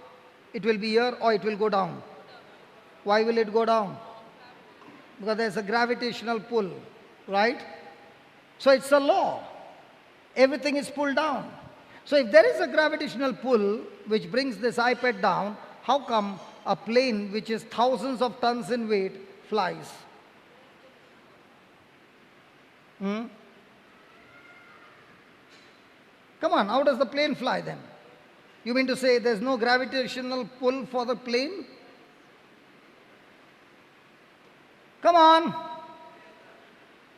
There's another law called thrust and lift. And that's why you find the pilot bringing the plane to the runway, checks everything, and he must be looking from his window for that breeze or for that air. Can you see the air? No, those who are flying, you will see at one place they put some cloth, and the cloth is in the air flying. The pilot comes to know the strength of that wind. Okay? Now, when he is on the runway, he begins to accelerate the plane at a speed of 300 kilometers per hour or plus, based on the capacity or the weight that he's carrying. And when he hits that speed, that air, which was just like that, now when the fan is on, can you feel the air? Yes. When the fan is switched off, can you feel any air? No. So when the plane goes at 300 miles or 300 kilometers per hour, that air has now become a storm. Because that air coming against it builds up such a pressure under the wings that it lifts the plane up, and that's how it flies. So now what happens to the plane, to the pilot, when he goes about 35,000 feet above sea level? If he's thinking, let me switch off the engine, what will happen? The plane will come down. So when he is at that level, is the gravity still pulling him? Come on. In the same way, the Lord is saying, as long as you are living on this planet Earth, the devil is going to use different kind of techniques and tactics to deceive you and pull you down, and he will try to destroy you. But if you, like a pilot, will fire your engine, call the word of God out of your mouth, believe it and move into action, no matter what trials will come against you, those very trials will help you to fly above those trials, and you will have a smooth flight through the word of God. And that's being called being led by the Spirit of God, where the person's mind is no longer thinking according to the senses. The person's mind is thinking according to the word of God.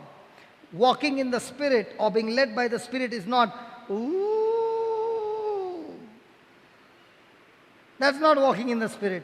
Walking in the Spirit is when my mind is changed to the word of God, and my actions, my decisions are all based on the word of God. And one of the most important trial that we all will go through in life is walking in love. When the devil wants to destroy somebody, he's going to use somebody in relationship to destroy you.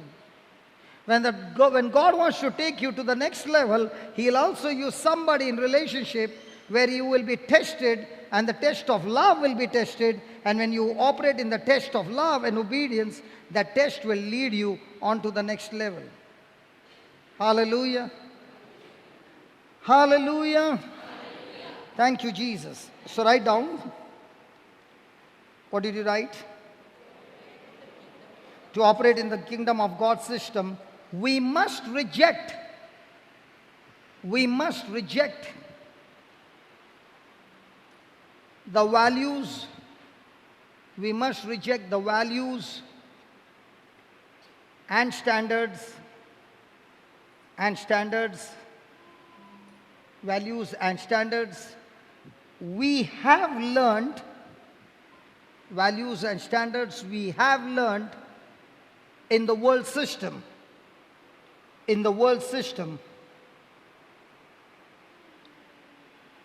And embrace, in the world system, and embrace God's way, and embrace God's way of doing, God's way of doing and being right. God's way of doing and being right. Praise the Lord. Praise the Lord. So what are we supposed to do? Reject. Reject what? The world system. Any system that is teaching you against God's word, we got to reject it. And we got to accept every system that is in agreement to God's word. Now let me give you an example. How many of you seated here believe that your future is in God's hand? Lift your hands up, please. How many of you believe your future is in God's hand? Come on, lift your hands up quickly. How many of you believe your future is in God's hand? Come on. Now, those who lifted your hands up, you have got a wrong teaching. Bible does not say that your future is in God's hand. God says that He has plans for you, plans for your welfare. But that does not mean that His plans and purpose will come to pass. Even though it's God's plan and God's purpose, it will depend on you, how you respond to those plans. Let me give you some examples before we go further. God created Adam and Eve, gave them the Garden of Eden, and somebody messed up the whole thing. Adam messed it up. Now, who messed up Adam's life? First of all, Eve, Satan, or God? Who was it? Eve, very good. Who messed up Adam's future? What about Eve? Hey, who gave the fruit to Adam, man? So who messed up Adam's future? Who gave him? So whose decision it was? So Adam's decision opened the door of his future. So what's going to be your future? Do you need to go to some astrology and look for your future? Oh no. What kind of decisions do you make every day? Listen, my decisions will increase me or decrease me. My words will increase me or decrease me. My words will become a gate or a wall. A gate for me to pass through to the next level. What decisions I'm going to take now is going to decide in my future, in the next 6 months, what destination I'm going to reach into. So don't blame God. Don't go and look at some astrology. The person who is giving you the astrology, his own life has messed up. That's why he's taking money from you.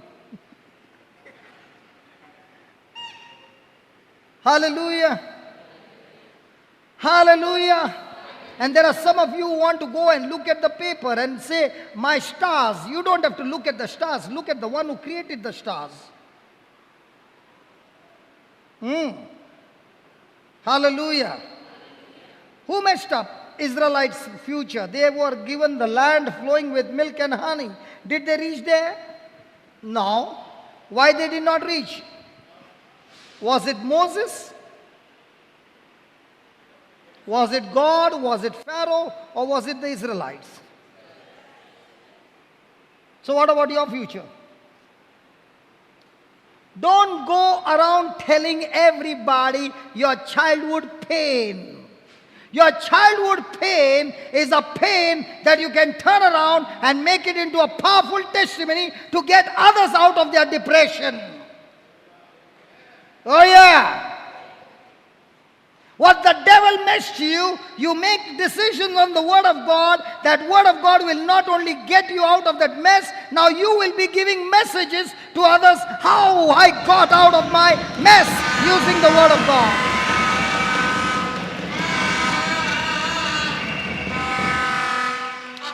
Some people want to go around and have company called pity party. Yeah, you did this to me, and then, yeah, you did it. You get around chickens, you will go around doing cock. You go around going like eagles. And that's what today's Bible reading was. Those who wait on the Lord, those who trust in the Lord, those who trust in His word and apply His word, they shall renew their strength. They shall fly like eagles. They shall fly like eagles.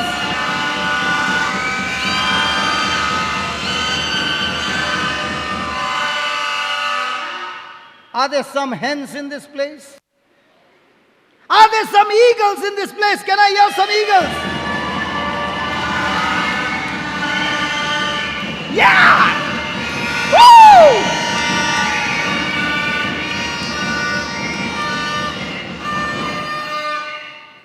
There was once a farmer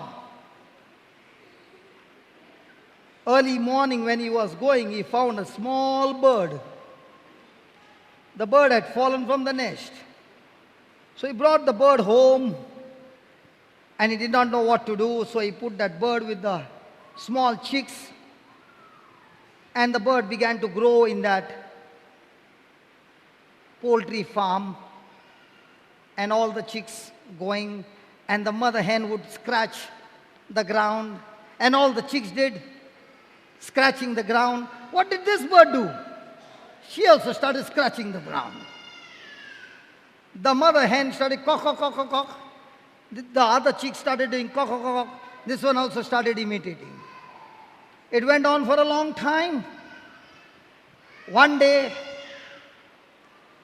this bird looked up into the sky and saw a beautiful bird flying up. And looking at it, it got so attracted that it put the wings out. The moment it put the wings out, all the other hens, that fellow got scared and he put his wings down. But what he saw was fixed in his mind. He would not forget. When everybody was sleeping, he would remember and put his wings out and flap. He did it every night when everybody was sleeping. And he found he could fly a little distance. He was very happy. During the day, he would look up and put his wings out and all the other hens would come.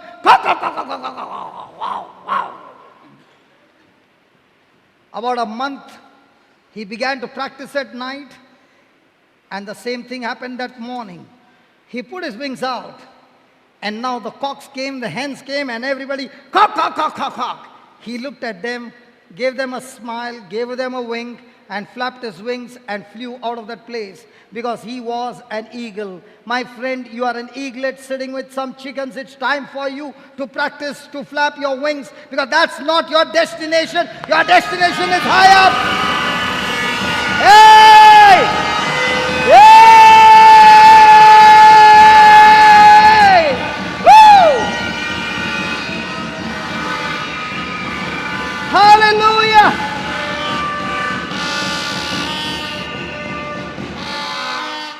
33 years of my age, I was looking at some cocks and hens and imitating them and scratching the ground and eating the worms, all the dead ones, praise God.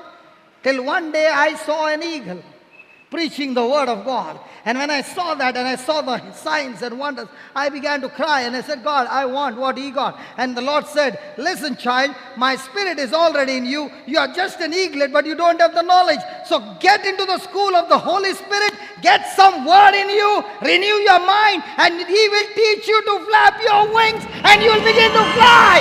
Woo! Woo! Woo! Woo! Woo! Woo!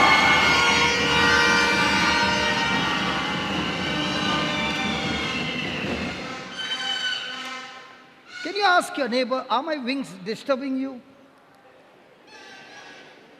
Are my wings disturbing you? Because my span is very big. Hallelujah. Hallelujah. Hallelujah. 19 years back, I discovered I was not a chicken. I was called to be an eagle. Are there some eagles in this house? Can I hear some sound of the eagles?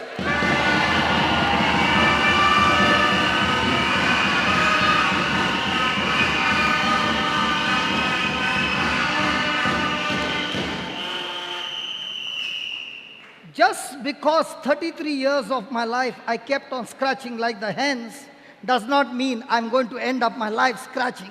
There comes a time when God brings some eagle in your life to teach an eaglet how to fly. Are you there? You have come to the house of the eagles where the Holy Spirit is teaching all the eaglets, including me, how to fly under the anointing of the Holy Spirit.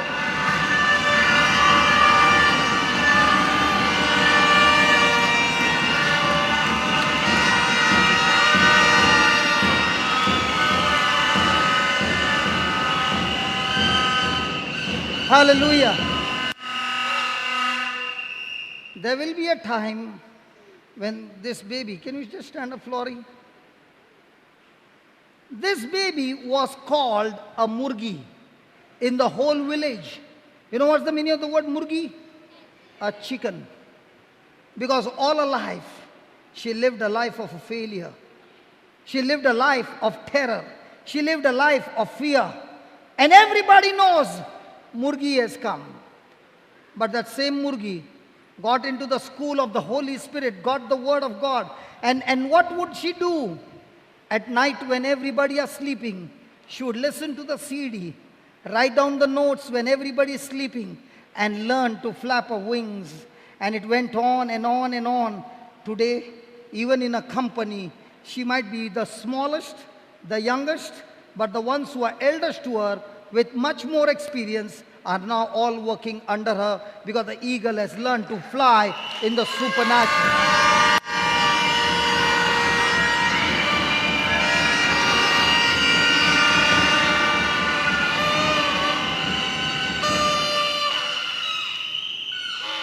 Everybody works hard. Everybody works hard. Everybody works hard. Even when you become an eagle, when you are already an eagle, but when you get trained under the fellowship of the Holy Spirit, the Word of God, you will be working hard. But the guarantee is that when you are an eagle working under the fellowship of the Holy Spirit through the Word of God, success is guaranteed. And the success will not be natural, it will be supernatural. Many a times I myself ask a question, pinching myself, God, is it real or is it a dream? Because when I look at my own self, I look to be the first candidate to be disqualified to stand over here. The first candidate. If many of you are sitting and saying, I did this mess and that mess, my friend was still in school. I was a PhD in those areas. But when I met the Lord, He cleaned me up completely, washed me clean. And He said, listen, son, whatever has happened in the past, I've nailed it on the cross for you. No more questions asked, no document against you. Now the only document I want to give you is the Word of God. Get this mind changed. And the level to which your mind will change is the level to which you operate in the supernatural. Let me give you an example so that you understand what I'm saying. Imagine you are in the washroom, and here is the wall, and here's the tap, and here's the bucket, and you want to have bath.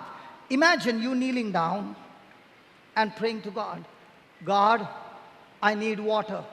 Can you please help me to get some water? And there the Lord is saying, child, don't kneel down, stand up. Okay. Lord, please give me some water.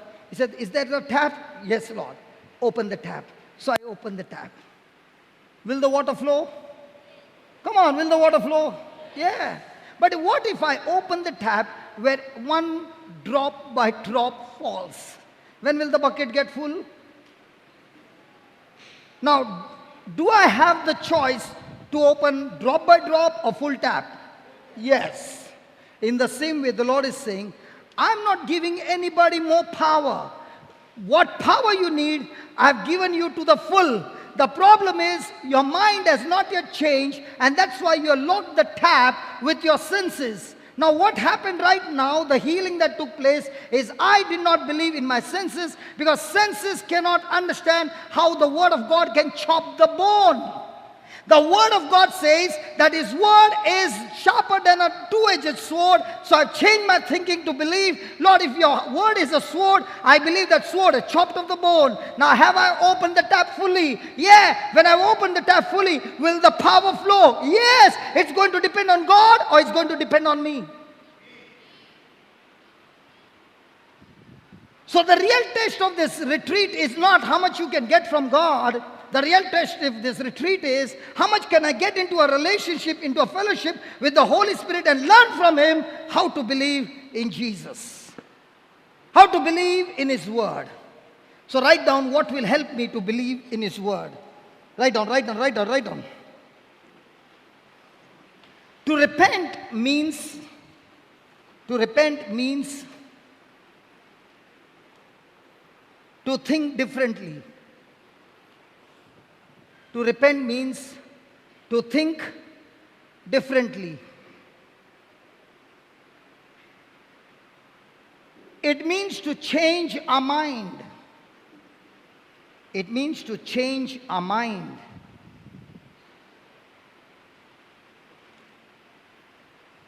And change our conduct. And change our conduct. Conduct. C-O-N-D-U-C-T. Conduct. Okay, the next line, please write it in capital letters, please. Please. Reading. Reading. Hearing. Reading. Hearing. And speaking. That brother with a sleeveless t-shirt, I'm going to come and see your book. Listen, if nobody's writing, I'll send you back home because you will be wasting your time, you will be wasting other person's time. The one who is not writing, I'm going to send them home. Because we don't need numbers, we need people who are going to be soldiers. You know, about 3 weeks back, Jesus had a situation. It seems that the Bible says a great multitude followed him in thousands. And now the numbers have gone into thousands and Jesus is looking, the disciples are happy. But Jesus is not happy. He turns around and says, unless you eat my body and drink my blood, you have no part in me. And when people heard that, they said, we got nothing to do with you. And nobody followed him. They all left him. Imagine Jesus had such a big number and he's not interested in the numbers. He's interested in somebody who can believe in him and follow him. And then he looked at the disciples and he said, hey, do you also want to go? And Peter turned around and said, where can we go, Lord? You have the words of eternal life. You are the Son of God. You are the anointed one. You are the Messiah. And how many remained? 12. Out of the 12, one was a fake. So Jesus is not interested in numbers. He is interested in those who are saying, God, I've come here to commit my full future into your hands and I'm going to walk with you. And when I walk with you hand in hand, I'm going to see what my eyes have not seen. I'm going to hear what my ears have not heard. I'm going to experience what's not in my heart. Those things you have prepared for me and it will manifest in my life. I want you to imagine 19 years back, when I lost everything, I had no house, no money to eat food. I'm on the street with a wife and 2 children. Nothing in me. Come on. Is there any future? If anybody would have come and told me, hey brother, you are going to go around the world preaching the word of God. God is going to restore everything you have lost. And I would say, you're gone crazy, man. Here I don't have money to eat food. I stayed in Bombay for 8 months on vada pav. And I'm always giving this testimony to tell people, this is the word of God that changed my future. A Christian life is not a housey game, my friend, that God will call out some numbers and you look at the number and say, Jaldi Fi. He's saying, I'm not playing with you a housey game. I'm playing with you a table tennis game where the devil is going to serve and I'm going to teach you how to bash him up with the word of God every stroke that he hits you.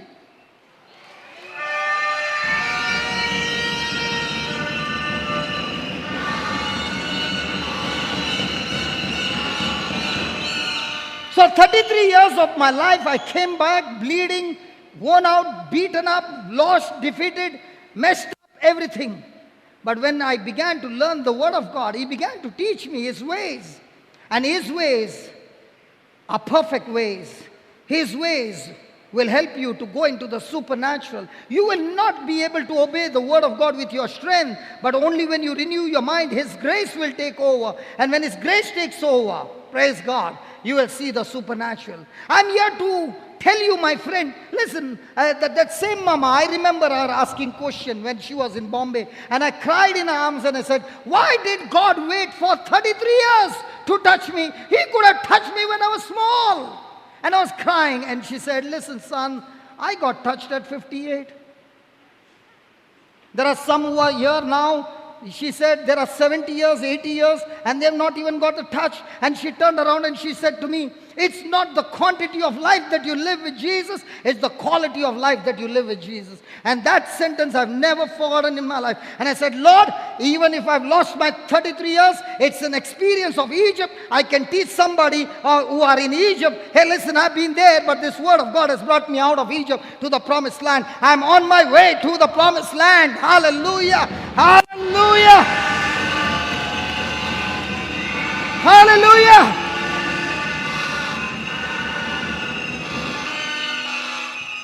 That's why in this retreat, it's not how much can you get from God. In this retreat is when the truth is preached, that truth will talk to you and ask you, how much do you agree with this truth? And if you're able to agree with that truth, you don't even have to bother about the supernatural. It will manifest by itself. It's by default. Just like when I walk into the light, the shadow follows me. In the same way, when I renew my mind, the Spirit of God takes me into the supernatural. So how is the devil going to block me? His only way to block me is use my senses and talk to me so that I don't believe the word of God. And all of us from childhood have been trained to live by our senses. My friend, there are so many people who really work hard. They sweat. But their decisions are based on their senses. It's not according to the word. At the end, they realize that they have messed up so many years. But the person who has understood and who understands and lives by the word of God, that person experiences supernatural. Hallelujah. You know the place where I'm standing? When we got this place to be used absolutely free, I had only 10,000 rupees. And I said, God, you gave us such a big place, and it was a jungle at that time. And I said, Lord, that 10,000 rupees is all I got. And the Bible says, you shall lend and never borrow. So Lord, we are not going to go for some loan or borrowing. We are going to trust in you. And God began to bring people, strangers whom I had never known. And God made this place such a beautiful place. And let me tell you, this whole place which He has given us, not one thing belongs to me. Not one thing. Not a single bill is in my name. It belongs to God. And that's what I'm come to tell you, my friend. It's a challenge. How quickly can you change your thinking? It's not how much you pray. It's how much you pray that helps you to change your thinking. So write down.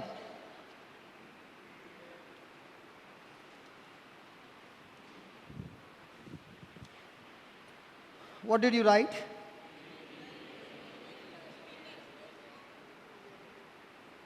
Reading and hearing and speaking the word enables us to change the way we think, to change the way we think, to change the way we think.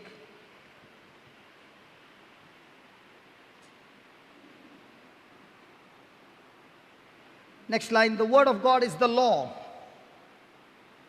The word of God is the law that governs.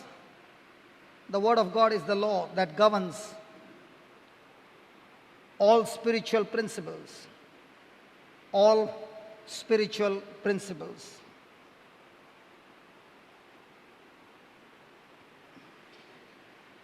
Next line, when people do not know and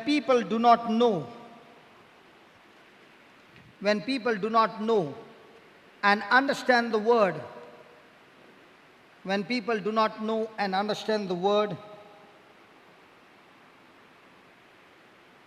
it is impossible for them, when the people do not know and understand the word, it is impossible for them to experience success in God's kingdom. Success in God's kingdom.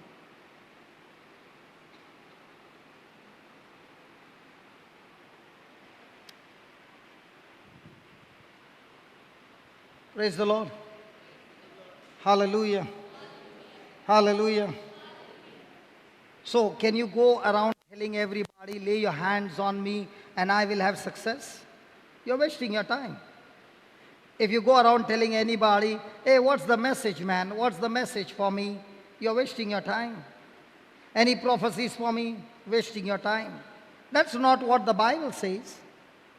Bible says, when I'm reading, when I'm hearing, say that, hearing. What's the difference between hearing and listening? Are you listening or hearing? Huh? Are you listening or hearing? So what's the difference between listening and hearing? When you are listening and somebody comes and says, what did he say? You are saying, I don't know. That's listening. Hearing is when you are hearing and somebody says, what did you hear? You are speaking exactly word to word because you are paid attention to it. That's why Jesus always said, those who have ears, listen. Those who have ears, hear or listen. That's why he said, hearken means what? Not only hear, but what you hear, put it into practice. So when a person is reading, hearing, speaking the word every day without his knowing, his mind has already started changing. And the more and more your thinking has changed, the more and more you have now the grace of God, and that grace of God will help you to put it into practice. And now when you put it into practice, you are no longer operating in the natural, you are operating in the supernatural. Praise God. Hallelujah. Hallelujah. Hallelujah. I know there are some people who are working in Abu Dhabi, they stay in Dubai. When they had this job in Abu Dhabi, it's about 160 kilometers from Dubai. 160 kilometers going, 160 kilometers coming, 3 hours, about 5 hours a day in traveling. And they would get so bugged up. Now when they began to put the CD, when they are traveling, and they are hearing the same part, the same track, over and over and over and over and over and over, and they're listening. You know what they're saying? Thank God for a job over there, because we got a great fellowship with God every day for 5 hours, and that 5 hours of hearing the word over and over again has not only changed our thinking, it has helped us to get restoration in the family, in our finances, in our workplace, in everything. Everything has begun to change. Why? Because that word of God has the power to change your thinking. Hallelujah. Hallelujah.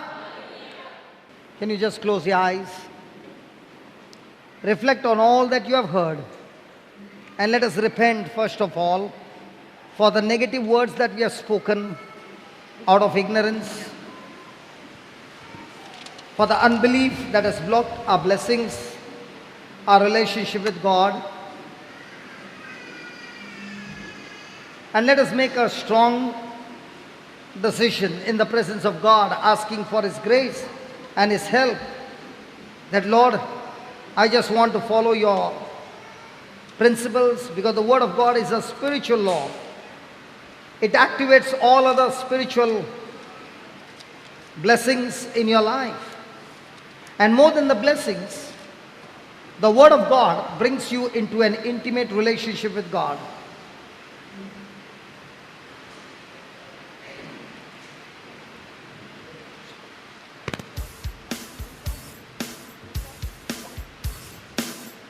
Put that rooftop.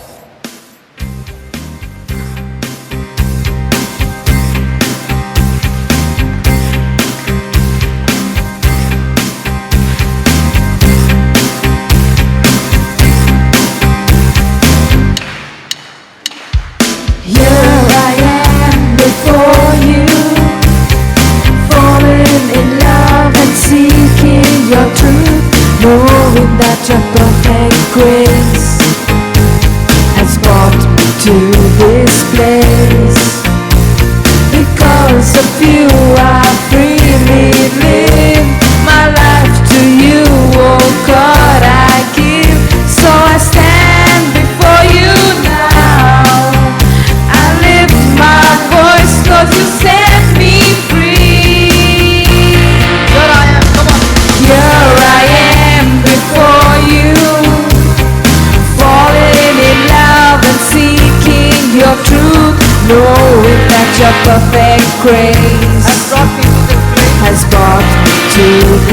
place.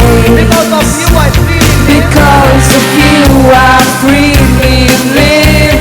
My life to you, oh God, I give. So I stand before you now. I lift my voice 'cause you set me free. Tell the Lord one more time, here I am. Come on.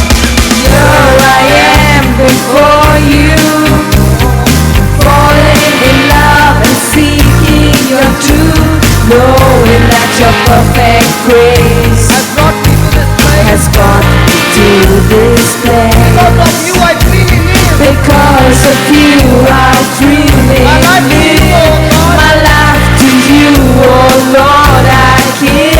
So I stand before you now. I lift my I lift my voice 'cause you set me free. Oh, yes, Lord. So I shout out your name on the rooftops. I proclaim that I am yours. I am yours.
stand I stand with arms for whom? to the one, the Son, the everlasting. Praise God. Without Him, we are all destined to go to hell. With Him in us, He not only has cleansed us, but now He has made us His disciples to carry the good news to those who are hurting. Hallelujah. Hallelujah. 19 years back, I was sitting in a place where I did not even know my name. My memory was gone. I did not know who I was. I did not know who is my wife, my children. I was a sick person, demonic problems, you name it, everything was there. And in a retreat like this, I was brought. And listening to His word, receiving His body and blood, changed my life. I had to make a decision to change my thinking on that word. And when I began to change my thinking, I could not see results instantly. But that change of thinking and giving my life to Jesus, thank God, I took that U-turn on that day.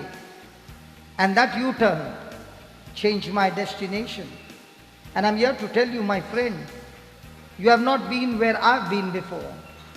But I'm here to tell you, your decision that you take every day in your life is going to decide your destination. God has given you a beautiful future.